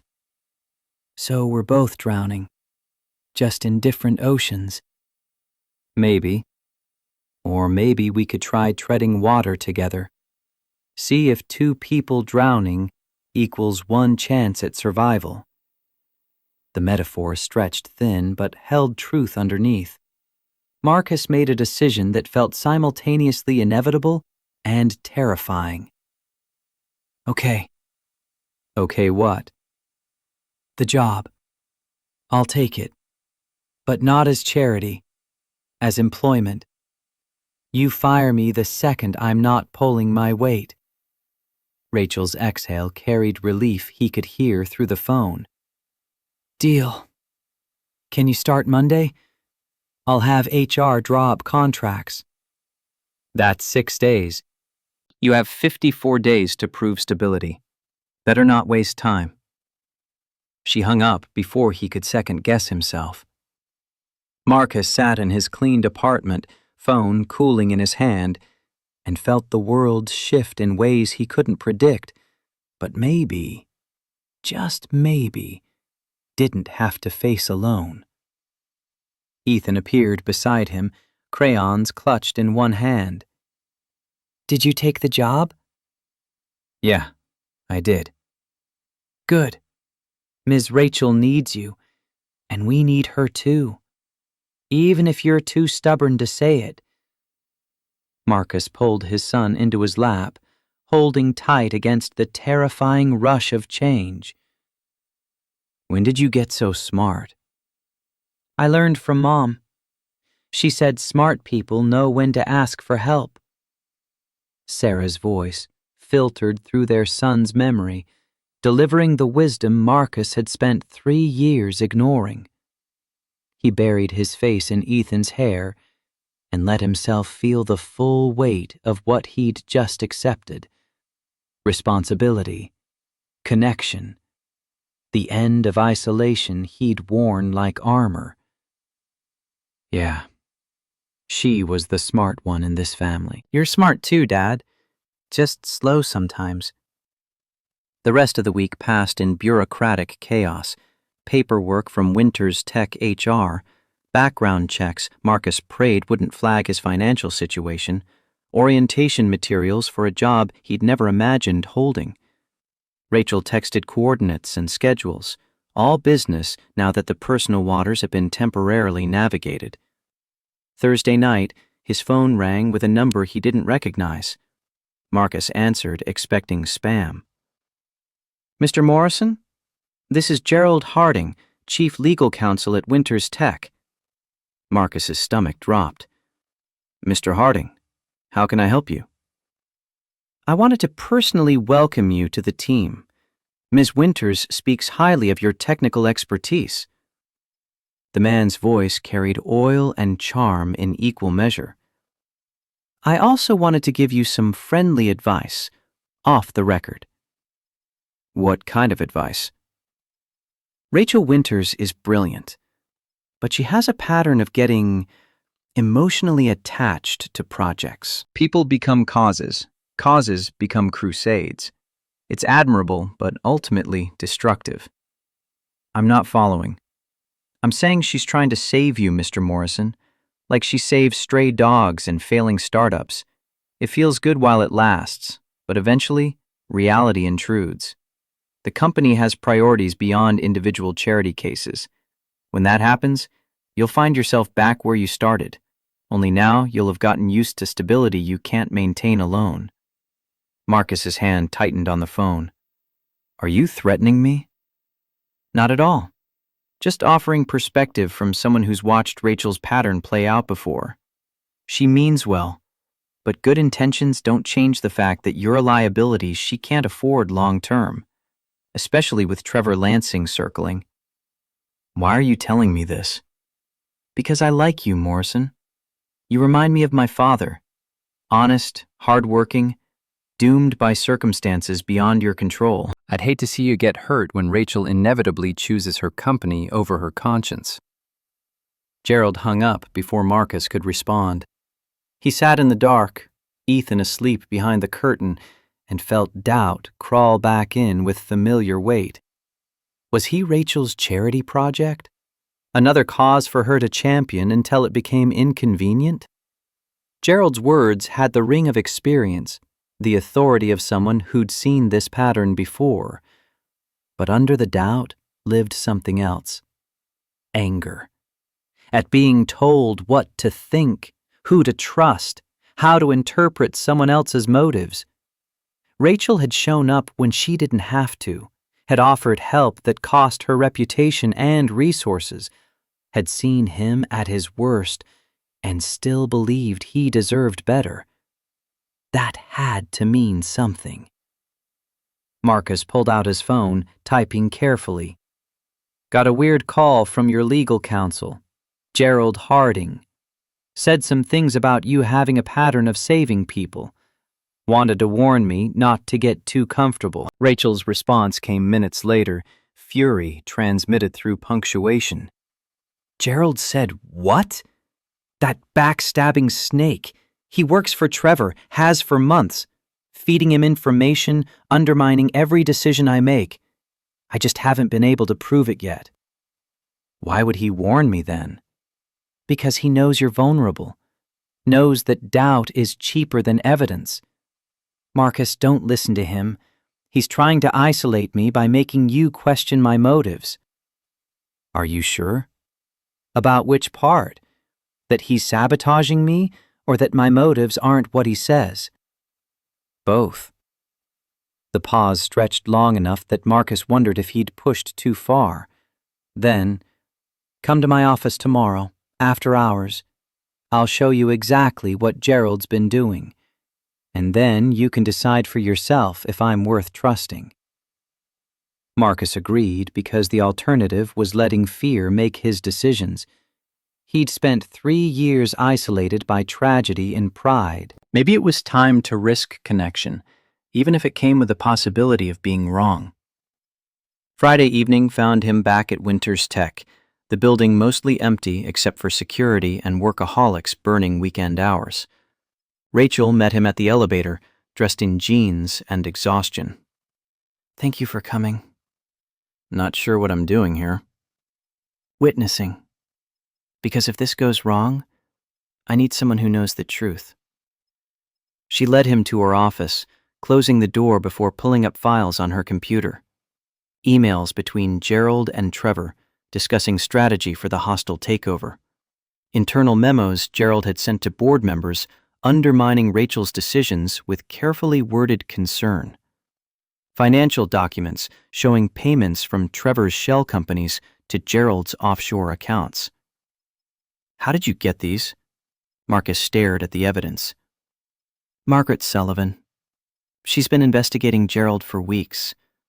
Turns out corporate espionage is easier to prove when the spy gets sloppy. Rachel leaned back, stress aging her features. "I'm firing him Monday, which means Trevor loses his inside source, which means he'll get desperate. Desperate people are dangerous." "I know, but so am I." She met his eyes. "Gerald was right about one thing. I do try to save people. Projects, companies, causes that matter. But you're not a cause, Marcus. You're a person I respect, who deserves a fair shot. If you don't believe that after everything I've shown you, then maybe he wins after all." Marcus studied her face, reading the truth written in the lines around her eyes, the set of her jaw, the way her hands didn't quite steady on the desk. Rachel Winters was many things: CEO, ex-wife, woman who stopped for strangers, but she wasn't a liar. "I believe you." Relief broke across her features like sunrise. "Yeah?" "Yeah. But I need you to believe something too." He moved closer, close enough to see her pulse jumping in her throat. "I'm going to screw up. I'm going to be too proud, too stubborn, too damaged from watching Sarah die to be easy. If you're signing up for this, for me working here, for whatever this is between us, you need to know what you're getting. A good man trying his best in a world designed to break him. I think I can handle that." "Can you?" "Because Gerald's not entirely wrong. I am vulnerable. I am a risk. And if this goes sideways, my son pays the price." Rachel stood, and suddenly they were breathing the same air, close enough that Marcus could smell her perfume, something subtle and expensive that reminded him how far apart their worlds should be. "Then we don't let it go sideways." Her voice came steady, more resolve than hope. "We fight for your son, for my company, for the idea that sometimes good people win. Together." The kiss happened before Marcus could think better of it. Need and fear and hope compressed into contact that felt like falling and flying simultaneously. Rachel kissed back with the same desperation, hands fisting in his jacket like she could hold him there by force of will. They broke apart gasping, and reality crashed back with all its complications. "That was," Rachel started. "Probably a mistake." Marcus stepped back, running hands through his hair. "I'm sorry. That wasn't... I shouldn't have... I'm not sorry." She touched her lips like confirming they'd actually done it. "But you're right. This complicates everything." "I start Monday. You're my boss. This can't happen again." "I know."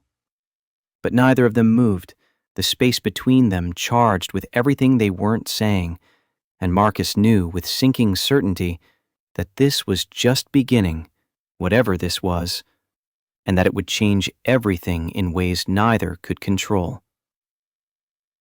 Monday morning arrived with the weight of transformation Marcus hadn't earned yet. He stood in his bathroom mirror, adjusting a tie he'd borrowed from the neighbor, the only man on the third floor who owned business casual. The reflection staring back looked like an imposter, clean-shaven, hair combed, wearing khakis and a button-down that almost fit. Facilities manager at Winters Tech, $85,000 a year. Benefits that included dental and vision and the kind of security he'd forgotten existed. Ethan appeared in the doorway, backpack already on. "You look fancy, Dad." "Feel like a fraud." "Mom used to say, 'Fake it till you make it.'" The boy grinned, gap-toothed and confident. "You'll make it." Marcus drove them both downtown in the company truck he'd finally gotten repaired, alternator replaced with money he didn't have yet, but would. The on-site childcare occupied the building's second floor, all bright colors and educational posters that made the after-school program look like a prison by comparison. Ethan's eyes went wide, taking it in. "I get to stay here? Every day? Every day I'm working, which is every day." Marcus knelt down, meeting his son at eye level. "You good with this?" "Are you kidding?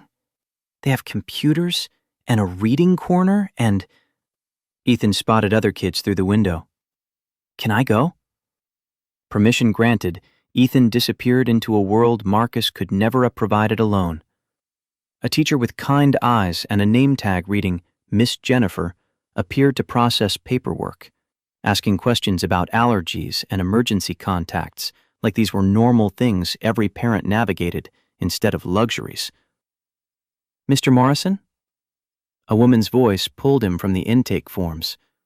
Marcus turned to find Rachel's assistant, Amanda, according to her badge, waiting with a tablet and professional smile. "Miss Winters asked me to get you oriented. If you'll follow me?" The facilities department occupied the basement level, a warren of mechanical rooms and storage that most employees never saw. Marcus's office turned out to be a converted storage closet with a desk, computer, and window that looked onto the parking garage. Compared to what he'd had, nothing, it felt palatial. Amanda walked him through systems access, email protocols, the organizational chart that put him 3 levels below Rachel, but miles above the contractors he'd be managing. His predecessor had quit 6 months ago, leaving maintenance requests backed up and systems held together with temporary fixes that would fail catastrophically any day now. "Ms. Winters wants a full assessment by end of week," Amanda explained, scrolling through work orders that numbered in the hundreds. "Priority is HVAC. Half the building's running on manual override. After that, elevator maintenance, electrical panel updates, and the roof leak in the east wing that's been scheduled for 2 years. Marcus stared at the screen, feeling the familiar pull of work he actually understood. Problems that had solutions if you applied knowledge and effort. Not like poverty or custody threats or the mess he'd made by kissing his new boss. I can handle this. Good, because the contractors we've been using are terrible. They quote high, deliver low, and treat our complaints like suggestions. Amanda's professional mask slipped slightly. We need someone who actually cares whether things work. She left him with logins and access cards and the kind of trust he'd have to earn. Marcus spent the morning crawling through mechanical systems, documenting failures that should have been addressed months ago. The work felt good, tangible, fixable, within his control. By lunch, he'd identified 3 critical issues that needed immediate attention and a dozen more that could wait until he'd built a real maintenance schedule. His phone buzzed. Rachel. How's day 1? Marcus typed back. Good. You've been getting robbed by your contractors. I know. That's why you're here. Lunch? He hesitated, aware of how that would look, new facilities manager eating with the CEO on his first day. But refusing felt cowardly, and he'd promised himself no more hiding. Cafeteria okay? Perfect. Meet you there at 12:30. The employee cafeteria occupied the 4th floor, offering subsidized meals that made Marcus's usual dollar menu dinners look depressing by comparison. Rachel sat alone at a corner table, working through a salad while reading something on her tablet. She looked up when he approached, and something complicated passed between them. Memory of Friday night's kiss mixing with the professional distance Monday demanded. Sit. Tell me what disaster you found. Marcus laid out the assessment as he ate soup that tasted like someone had actually seasoned it. Rachel listened with focus that felt genuine, asking questions that proved she understood the implications even if HVAC systems weren't her expertise. So we're one heat wave from total system failure in the server rooms, the backup generator hasn't been tested in 18 months, and the fire suppression system is technically out of code compliance. That's the summary, yeah. Rachel set down her fork with careful precision. How much to fix everything properly? $250,000. Maybe more depending on what we find when we start opening walls. Do it. Whatever it takes. She met his eyes across the table. I hired you because you're qualified, Marcus, not because I'm trying to save you. Don't let anyone, including yourself, make this about anything else. Gerald's been spreading rumors already. Heard 2 people talking in the elevator about how you're sleeping with the help. Rachel's jaw tightened. Gerald's getting fired this afternoon, along with anyone else Trevor's compromised. That'll make enemies. I've been making enemies since I refused to let mediocre men tell me what I could achieve. A few more won't kill me. She pushed her salad away, appetite apparently gone. Besides, I'd rather have enemies who respect my competence than friends who question my judgment. Marcus wanted to say something reassuring, something that acknowledged the courage it took to purge her own company of rot. But they were in public, and the wrong words would feed exactly the rumors Gerald had planted. Your HVAC system needs a complete overhaul. I'll have proposals by Wednesday. Rachel smiled, understanding the code. I trust your professional assessment. They finished lunch talking about maintenance schedules and contractor bids, and if anyone watching thought it was more than boss and employee discussing business, that was their problem to solve. The afternoon brought Gerald Harding's termination in the form of security escorting him from the building with a cardboard box of personal effects. Marcus watched from his basement office window as the former legal counsel loaded his car, face tight with rage barely contained. Gerald spotted Marcus watching and held his gaze for a long moment. Not quite threat, not quite promise, just acknowledgement that this wasn't finished. Wednesday arrived with Marcus's truck refusing to start and Ethan coming down with a fever that spiked to 101 overnight. The on-site childcare had a policy, No kids with temperatures over 100, which meant Marcus calling in sick on his third day of employment, spending the morning in the free clinic's waiting room while his son shivered against his side. Dad, I'm cold. Marcus wrapped his jacket around Ethan, feeling the heat radiating off the boy's small body. The clinic receptionist had said 2 hours minimum wait. He texted Rachel an apology, expecting disappointment or frustration. Her response came immediately. Is Ethan okay? Fever. Waiting at clinic now. Which one? He told her, then added, I'm sorry, I know this looks bad. It looks like you're being a good father. Keep me updated. An hour later, Rachel appeared in the clinic waiting room, carrying a bag from the pharmacy down the street. She wore jeans and a sweatshirt, no makeup, hair pulled back, looking more human than CEO. What are you doing here? Bringing supplies. She pulled out children's Tylenol, electrolyte drinks, a thermometer still in its package. And keeping you company. This place is depressing. Marcus watched her settle into the plastic chair beside him. This woman who ran an 800-person company, now sitting in a free clinic because his son was sick. The disconnect made his head spin. Ethan perked up seeing her. Ms. Rachel, I'm sick. I heard, sweetie, that's no fun. She touched his forehead with practiced care. Did you take medicine? Dad gave me the yucky kind. This kind tastes better. Rachel showed him the box. Great flavor. I like grape. She measured out the dose while Marcus watched, seeing her navigate parenthood's small requirements with the same focus she brought to board meetings. When had she learned to do this? Or was caring for sick children just another skill successful people acquired? You didn't have to come, Marcus said quietly, aware of Ethan listening. I know. Wanted to. She met his eyes. Besides, someone needs to make sure you're taking care of yourself too. You look exhausted. Didn't sleep much. Ethan kept waking up. Hence the coffee. Rachel produced a cup from her bag. Black, 2 sugars. Amanda mentioned how you take it. The gesture, small, thoughtful, impossible to repay, landed heavier than money or job offers. This was Rachel showing up when she didn't have to, remembering details that mattered, choosing to be present in his crisis instead of somewhere more important. Marcus accepted the coffee because refusing felt cruel. Thank you.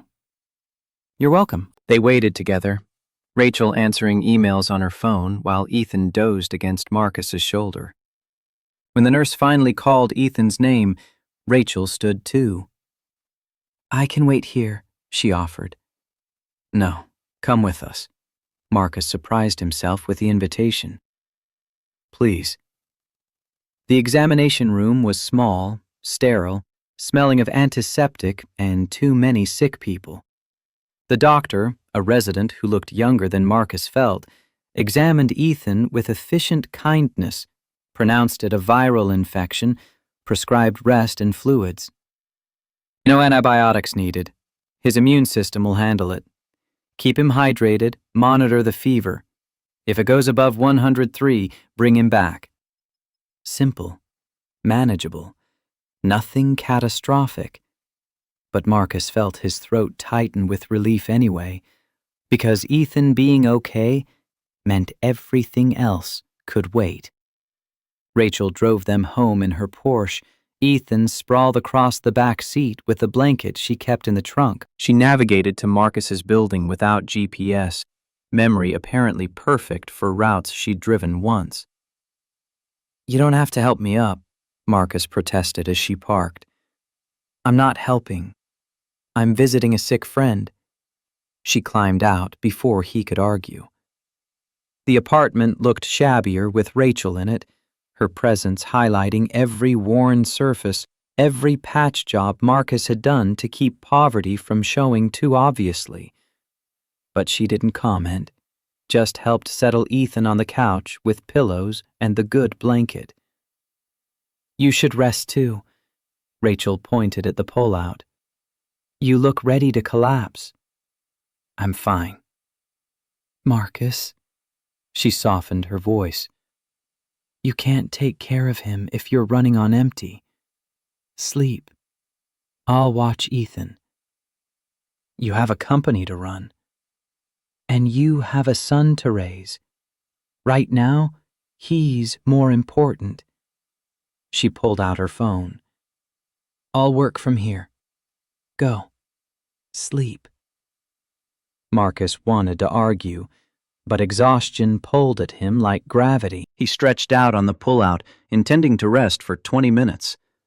When he woke, 3 hours had passed, and Rachel sat cross-legged on the floor beside Ethan's couch, reading him a library book about space exploration. And that's how we know Mars has ice caps, she finished, closing the book. Ethan's eyes were bright, fever apparently broken. Can people live on Mars? Someday, if we're smart enough and brave enough. Rachel noticed Marcus watching. Hey, feel better? Yeah. How long was I out? 3 hours. You needed it. She stood, gathering her things. Ethan's fever broke about an hour ago. He's had juice and crackers. Should be fine by tomorrow. Marcus sat up, rubbing sleep from his eyes. You didn't have to stay. I know, but I wanted to. She looked at Ethan, then at Marcus. You've got a good kid there. He told me all about his science project. Kid's brilliant. Gets that from his mom. Gets it from both parents. Rachel moved toward the door, paused. Marcus, can I ask you something? Yeah. Why is it so hard for you to let people help, even when you're drowning? The question landed in territory Marcus had avoided thinking about too deeply. He glanced at Ethan, making sure the boy was occupied with his book, then met Rachel's eyes. Because everyone who helped before eventually needed something back. And I never had enough to give. So I learned to not need help in the first place. That's not sustainable. I know. But sustainable and possible aren't always the same thing. He stood, closing the distance between them. You're different. I see that. But old habits die hard. Then learn new habits, starting with trusting that I'm here because I want to be, not because I'm waiting for repayment. She left before he could respond, and Marcus stood in his apartment, feeling the walls expand just slightly, room for one more person in the careful balance he and Ethan had built from necessity. Thursday brought a surprise visit from Ms. Chen, the CPS caseworker. She arrived without warning, clipboard in hand, and eyes that cataloged everything. Mr. Morrison, just checking in. How's the new job? Marcus invited her in, hyper-aware of the apartment's limitations. Going well. Benefits started immediately. Ethan's in on-site childcare. Ms. Chen made notes, asking questions about hours and stability and whether Marcus felt the position was secure. He answered honestly, 3 weeks in, still learning, but yes, it felt real. More real than anything had in years. And your son's health? She'd obviously been briefed about the clinic visit. Viral infection, already better. The company insurance covered everything. More notes. Ms. Chen moved through the studio, checking the fridge that now stayed consistently stocked, the closet where Ethan's clothes hung instead of living in piles, the alcove where his bed had new sheets Marcus could actually afford. Things have improved significantly. Ms. Chen's tone stayed neutral, but something like approval colored her words. I'm reducing monitoring frequency. Next check-in will be in 6 weeks instead of 2. Relief hit Marcus like physical force. Thank you. Don't thank me yet. You've still got 39 days left in the evaluation period. Keep doing what you're doing. Show me this isn't temporary. After she left, Marcus called Rachel. She answered, despite it being lunch rush, board meeting scheduled for afternoon. Ms. Chen was just here. Reduced monitoring, 6 weeks instead of 2. Rachel's laugh came bright with genuine joy. Marcus, that's amazing! See? You're doing it. We're doing it. This doesn't happen without you. This happens because you're a good father who needed a fair shot. I just opened the door. You're the one walking through it. Marcus wanted to say more, wanted to acknowledge how much her presence had changed his trajectory, how the space she'd made in his life felt essential now instead of luxury. But employees were probably listening on her end, and the words felt too big for a phone call anyway. Thank you for everything. You're welcome. Now get back to fixing my building. The east wing still leaks. Friday brought Linda back to Seattle, unannounced and armed with questions. She appeared at the apartment just as Marcus was leaving for work, rental car idling at the curb. Surprise inspection? No warmth in her greeting. CPS says you got a job. Corporate gig. That true? Facilities manager at Winters Tech. $85,000 a year plus benefits. Marcus kept his voice level despite anger simmering underneath. Want to see my offer letter? Linda's expression cycled through surprise, suspicion, and something close to concern. How? Applied. Interviewed. Got hired. The live omission felt necessary. Telling Linda that Rachel had offered the job directly would only confirm her worst assumptions. Just like that. After 3 years of barely surviving, you land a corporate position making more than I do as a teacher. Sometimes luck changes. Or someone's helping you for reasons that won't last. Linda crossed her arms. This woman, Rachel Winters. She's the one from the park, isn't she? The one Ethan drew with you? Marcus felt his defenses rise. She's my employer. She's more than that. I Googled her. 34, divorced, runs a tech company worth hundreds of millions. And she just happened to hire you, a mechanic with no management experience, for a job you're completely unqualified for?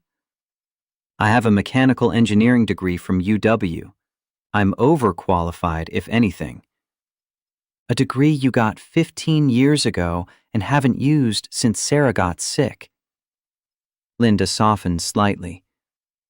Marcus, I want you to succeed. But this smells wrong. Rich woman playing savior to struggling single dad? That story doesn't end well for people like us. People like us? Marcus tasted the phrase. You mean poor people? Working class? The ones who should know our place and not get ideas above our station? I mean people who get used by rich people who think charity makes them good. When she gets bored or the optics change, you'll be right back where you started. Only worse, because now Ethan will have tasted stability before losing it. Marcus wanted to deny it, to defend Rachel's motives with certainty he'd earned. But Linda's words echoed Gerald Harding's warning, Trevor Lansing's implied threats, and his own deepest fears. What if she was right? What if this was temporary, a rich woman's whim that would evaporate when reality intruded? I appreciate your concern, but I'm doing this for Ethan. Then don't mess it up. Linda climbed back in her car. And Marcus, when it falls apart, because it will, don't wait until you're homeless to call me. Pride won't keep Ethan warm. She drove off, leaving Marcus standing on the curb with doubt crawling under his skin like insects. At work, the doubt metastasized. He caught employees whispering when he passed, conversations dying the moment he entered rooms. Amanda delivered messages with professional courtesy that felt 1 degree too formal. Even the contractors he was vetting seemed aware of some scandal Marcus was the last to understand. Lunch found him alone in his basement office, eating a sandwich and scrolling through his phone. An email from his mutual trust lawyer stopped him cold. Mr. Morrison, I have updates regarding Winters Tech's intervention filing. Mutual Trust has filed an emergency motion to dismiss, arguing that Winter's Tech lacks standing and that the intervention represents improper collusion between plaintiff and third party. They're also requesting sanctions against Winter's Tech for frivolous litigation. The hearing is scheduled for Monday. I strongly recommend you attend. This could significantly impact your case. Roger Chen. Sanctions against Rachel's company because she'd tried to help him fight insurance fraud? Marcus felt sick understanding the trap. Rachel had made herself vulnerable defending him, and now mutual trust was weaponizing that generosity. He called her office. Amanda answered, voice clipped. Ms. Winters is in meetings all afternoon. Can I take a message? Tell her I need to talk about the mutual trust hearing Monday. I'll let her know. The call ended with efficiency that felt like dismissal.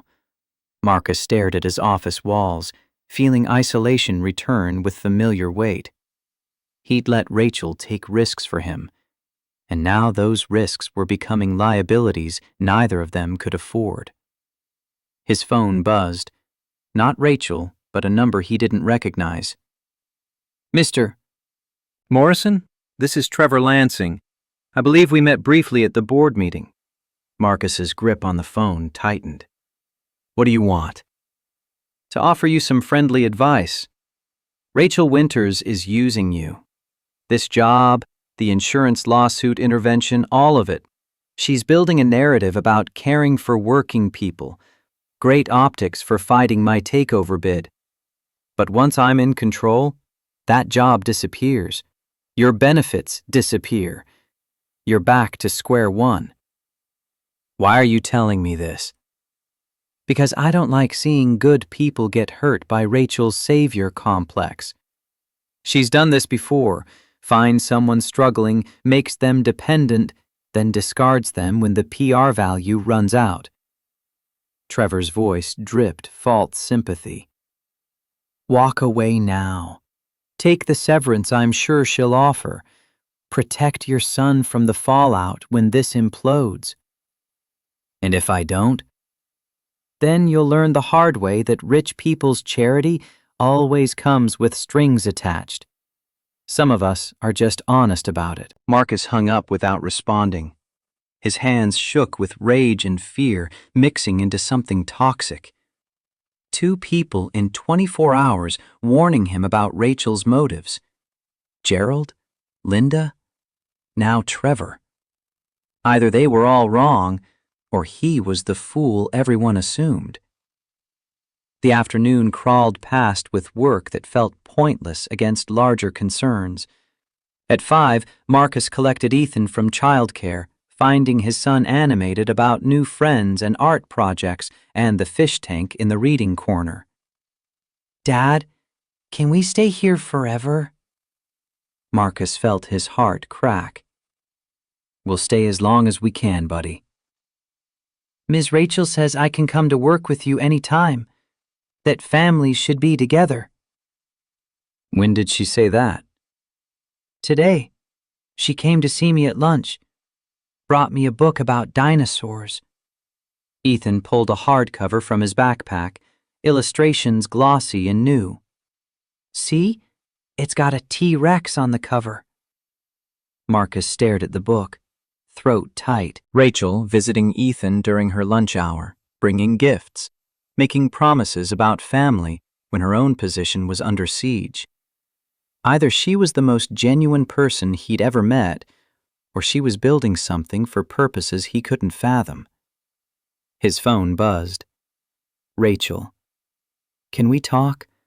After Ethan's asleep? Marcus typed back. Your place or mine? Yours. 9 p.m. I'll bring wine. I don't drink. Then I'll bring sparkling cider, and we'll pretend we're civilized. Despite everything, Marcus smiled. Whatever happened next, at least they'd face it directly. 9 o'clock arrived with Rachel at his door, carrying a bag that contained cider, Thai takeout, and the kind of exhaustion that lived in her shoulders. Marcus let her in, Grateful Ethan was already asleep behind his curtain. "You heard about the hearing?" Not a question. "Yeah. Trevor's using the intervention to hurt both of us." Rachel set the food on the counter, started unpacking containers with mechanical efficiency. "I'm sorry, Marcus. I thought helping would be simple. I didn't account for how dirty they'd fight." "Linda thinks you're using me for optics. Trevor says you have a savior complex. Gerald warned me you discard people when they stop being useful." Marcus forced himself to meet her eyes. "Are any of them right?" Rachel stopped unpacking, hands frozen on a container of pad thai. When she looked up, her expression held hurt, wrapped in understanding. "Do you believe them?" "I don't know what to believe. 3 days ago, I was barely surviving. Now I have a job I'm not qualified for, my son's in the best childcare he's ever seen, and a woman worth millions is bringing me dinner. It doesn't make sense unless there's an angle I'm missing. The angle is, I give a damn." Rachel's voice shook slightly. "That's it. No hidden agenda, no PR strategy. Just me, caring about what happens to you and Ethan because you reminded me what it feels like to be human. People don't help for free." "Some people do. Just because you've never met them doesn't mean they don't exist." She moved closer, and Marcus fought the urge to step back. "I grew up poor, Marcus. Like food stamps and eviction notices poor. I built this company because I wanted to prove I was worth something. But somewhere along the way, I forgot that worth isn't measured in revenue or stock options. You and Ethan, you reminded me. That's what you give me. Perspective, connection, the feeling that maybe success means more than quarterly earnings." That's a lot of pressure to put on a guy who can barely keep his own life together. "I'm not asking you to fix me. I'm asking you to let me stand beside you while we both figure out how to be better." She reached for his hand, and Marcus let her take it. "The hearing Monday. It'll be brutal. Trevor will paint me as manipulative and you as my victim. But if we stand together, tell the truth, maybe we survive." Marcus studied their joined hands, seeing the gulf between them rendered in calluses and manicures. "What if standing together isn't enough?" "Then we tried. That's more than most people do." He pulled her close, and she came willingly, burying her face against his shoulder. They stood in his cramped apartment, holding each other, while Ethan slept, and the city hummed beyond the walls, and the future waited, with teeth bared. "I'm scared," Marcus admitted quietly. "Me too. But we're scared together. That counts for something." They ate Thai food on the pull-out couch, talking through the hearing strategy Rachel's lawyers had prepared. The intervention filing was solid. Winter's Tech did have standing. The evidence of fraud was compelling.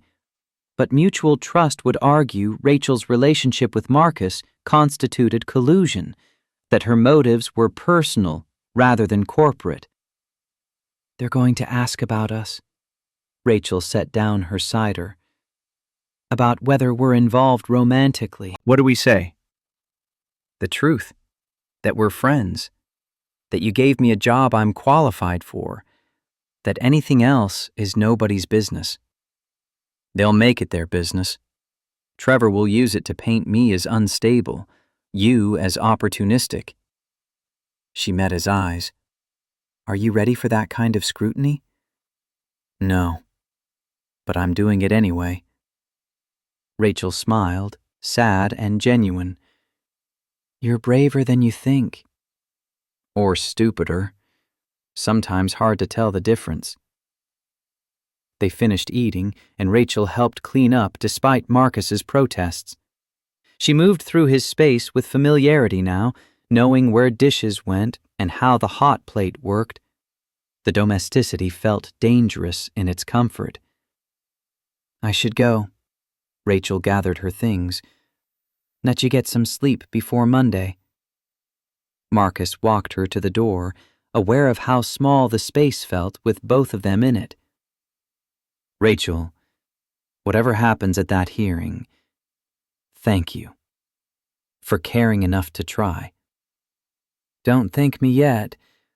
Wait until we see if caring was enough. She left, and Marcus stood in the empty apartment, feeling the weight of Monday approaching like storm clouds. 3 days until the hearing that could destroy everything they'd built. 3 days to prepare for questions neither of them wanted to answer. He checked on Ethan, finding his son sleeping peacefully, unaware of the adult complications threatening his newfound stability. Marcus sat on the edge of the bed, smoothing hair from the boy's forehead. I'm trying, buddy. I'm really trying. Saturday and Sunday passed in anxious preparation, Rachel's lawyers coaching Marcus on testimony, explaining the stakes and strategies. Mutual Trust would argue the intervention was frivolous, that Rachel's personal involvement with Marcus tainted the entire proceeding. Rachel's team countered that Winters Tech had legitimate standing regardless of her friendship with Marcus, that the evidence of fraud spoke for itself. Monday morning arrived with gray skies and Marcus's stomach in knots. He dressed in the suit he'd worn to the board meeting, dropped Ethan at childcare with promises everything would be fine, then met Rachel outside the King County Courthouse. She looked like she'd aged years in 3 days, stress living in the lines around her eyes, exhaustion in the set of her shoulders. But she'd armored herself in a Navy suit and determination, ready for battle. You ready? No, but I'm here. They climbed the courthouse steps together, Rachel's lawyers flanking them like bodyguards. Inside, the courtroom smelled of old wood and too many anxious people. Mutual Trust's legal team occupied one table, 5 lawyers in expensive suits radiating corporate power. Rachel's team took the other side, and Marcus sat behind them in the gallery, trying to look like someone whose presence made sense. The judge entered, and everyone rose. Judge Patricia Morales, according to the nameplate, looked like she'd seen every variation of legal maneuvering and remained unimpressed by all of it. This is an emergency hearing on Mutual Trust Insurance Company's motion to dismiss the intervention filed by Winters Tech Solutions in the matter of Morrison versus Mutual Trust Insurance. Counselors, keep it brief. Mutual Trust's lead attorney stood, a man named Harrison Walsh, who moved with predatory confidence.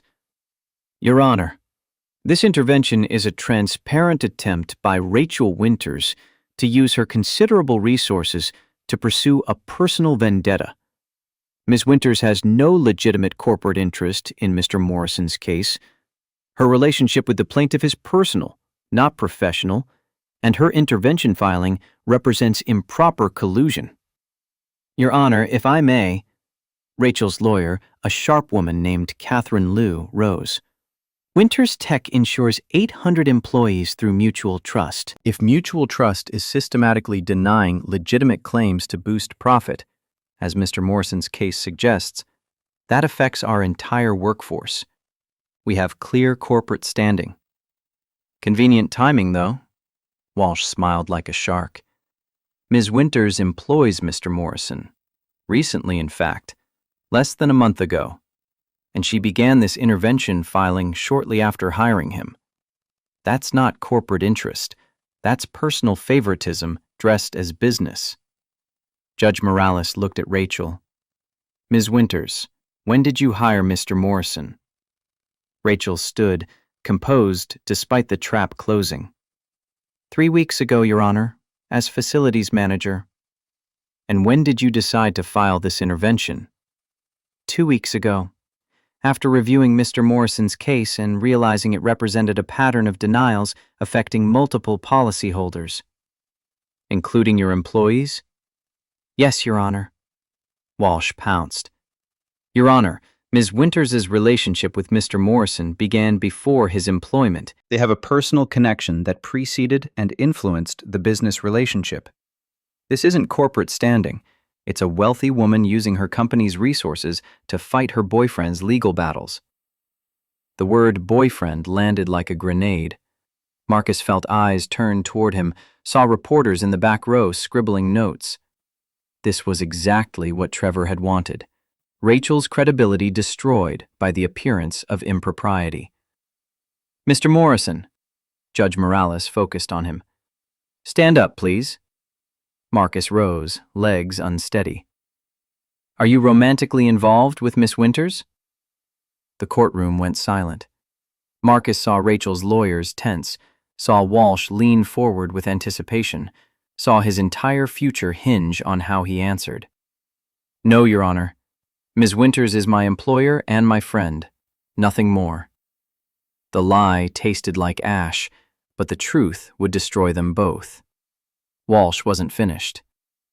Your Honor, I have security footage from Winters Tech showing Ms. Winters and Mr. Morrison in what appears to be an intimate embrace in her office. Friday, 2 weeks ago, after business hours. Catherine Liu shot to her feet. Objection. That footage is private property and was obtained illegally. We subpoenaed it as part of discovery in the related matter of Lansing versus Winters Tech.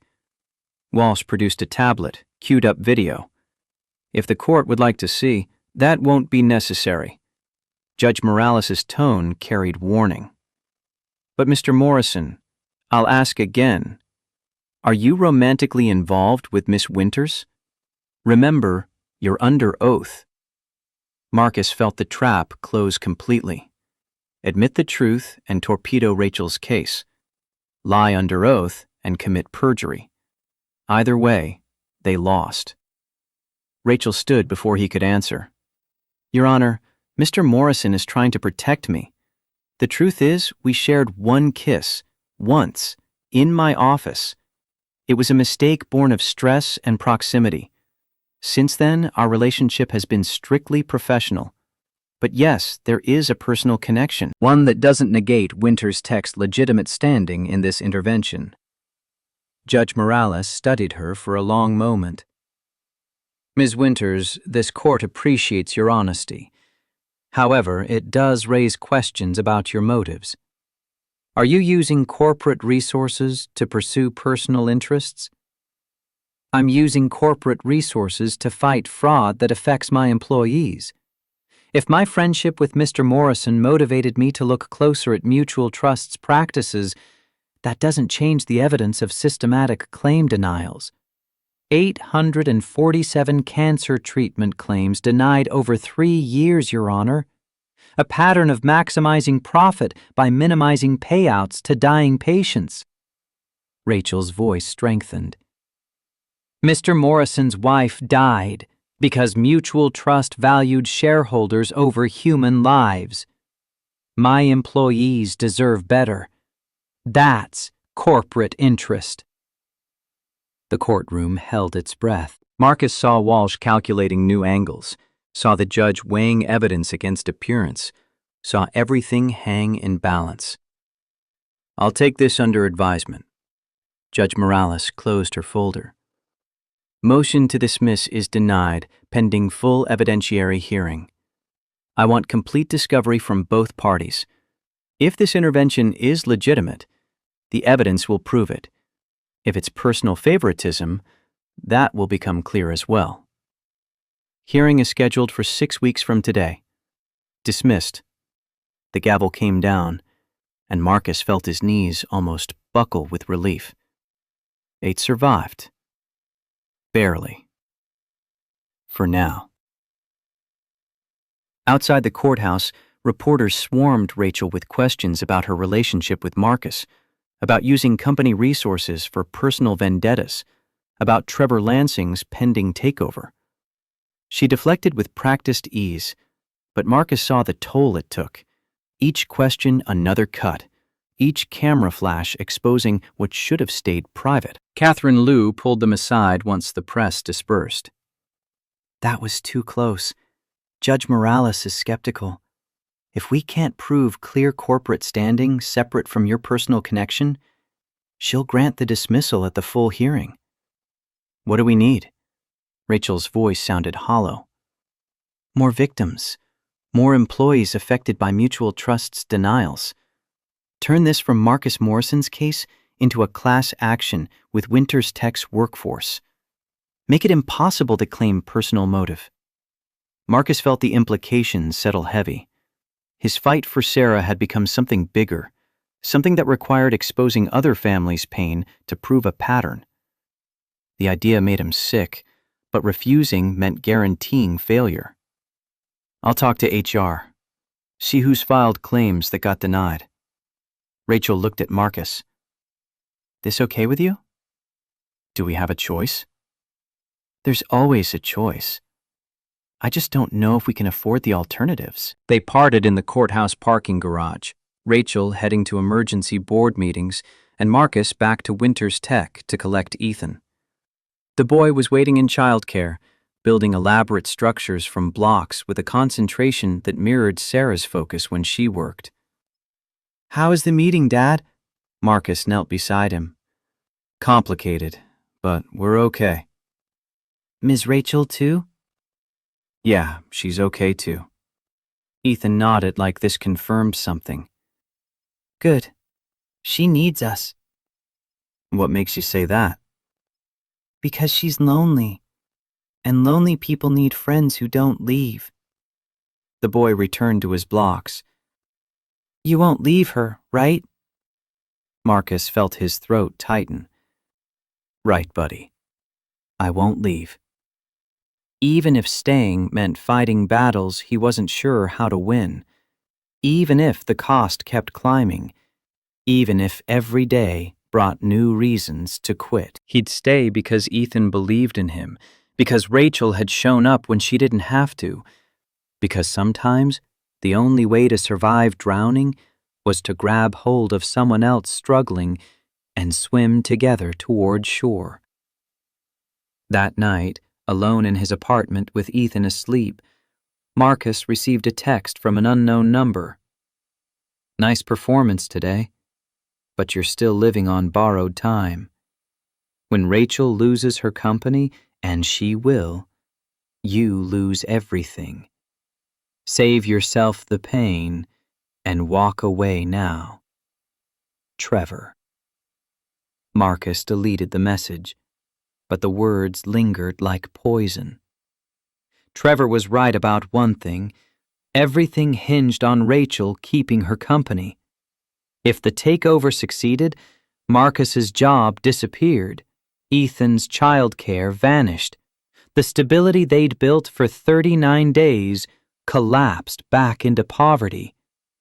He could walk away, take the experience, leverage it into something sustainable elsewhere, protect Ethan from the fallout when Rachel's empire crumbled. Or he could stay and fight, betting everything on the belief that sometimes good people won, and that loyalty mattered more than self-preservation.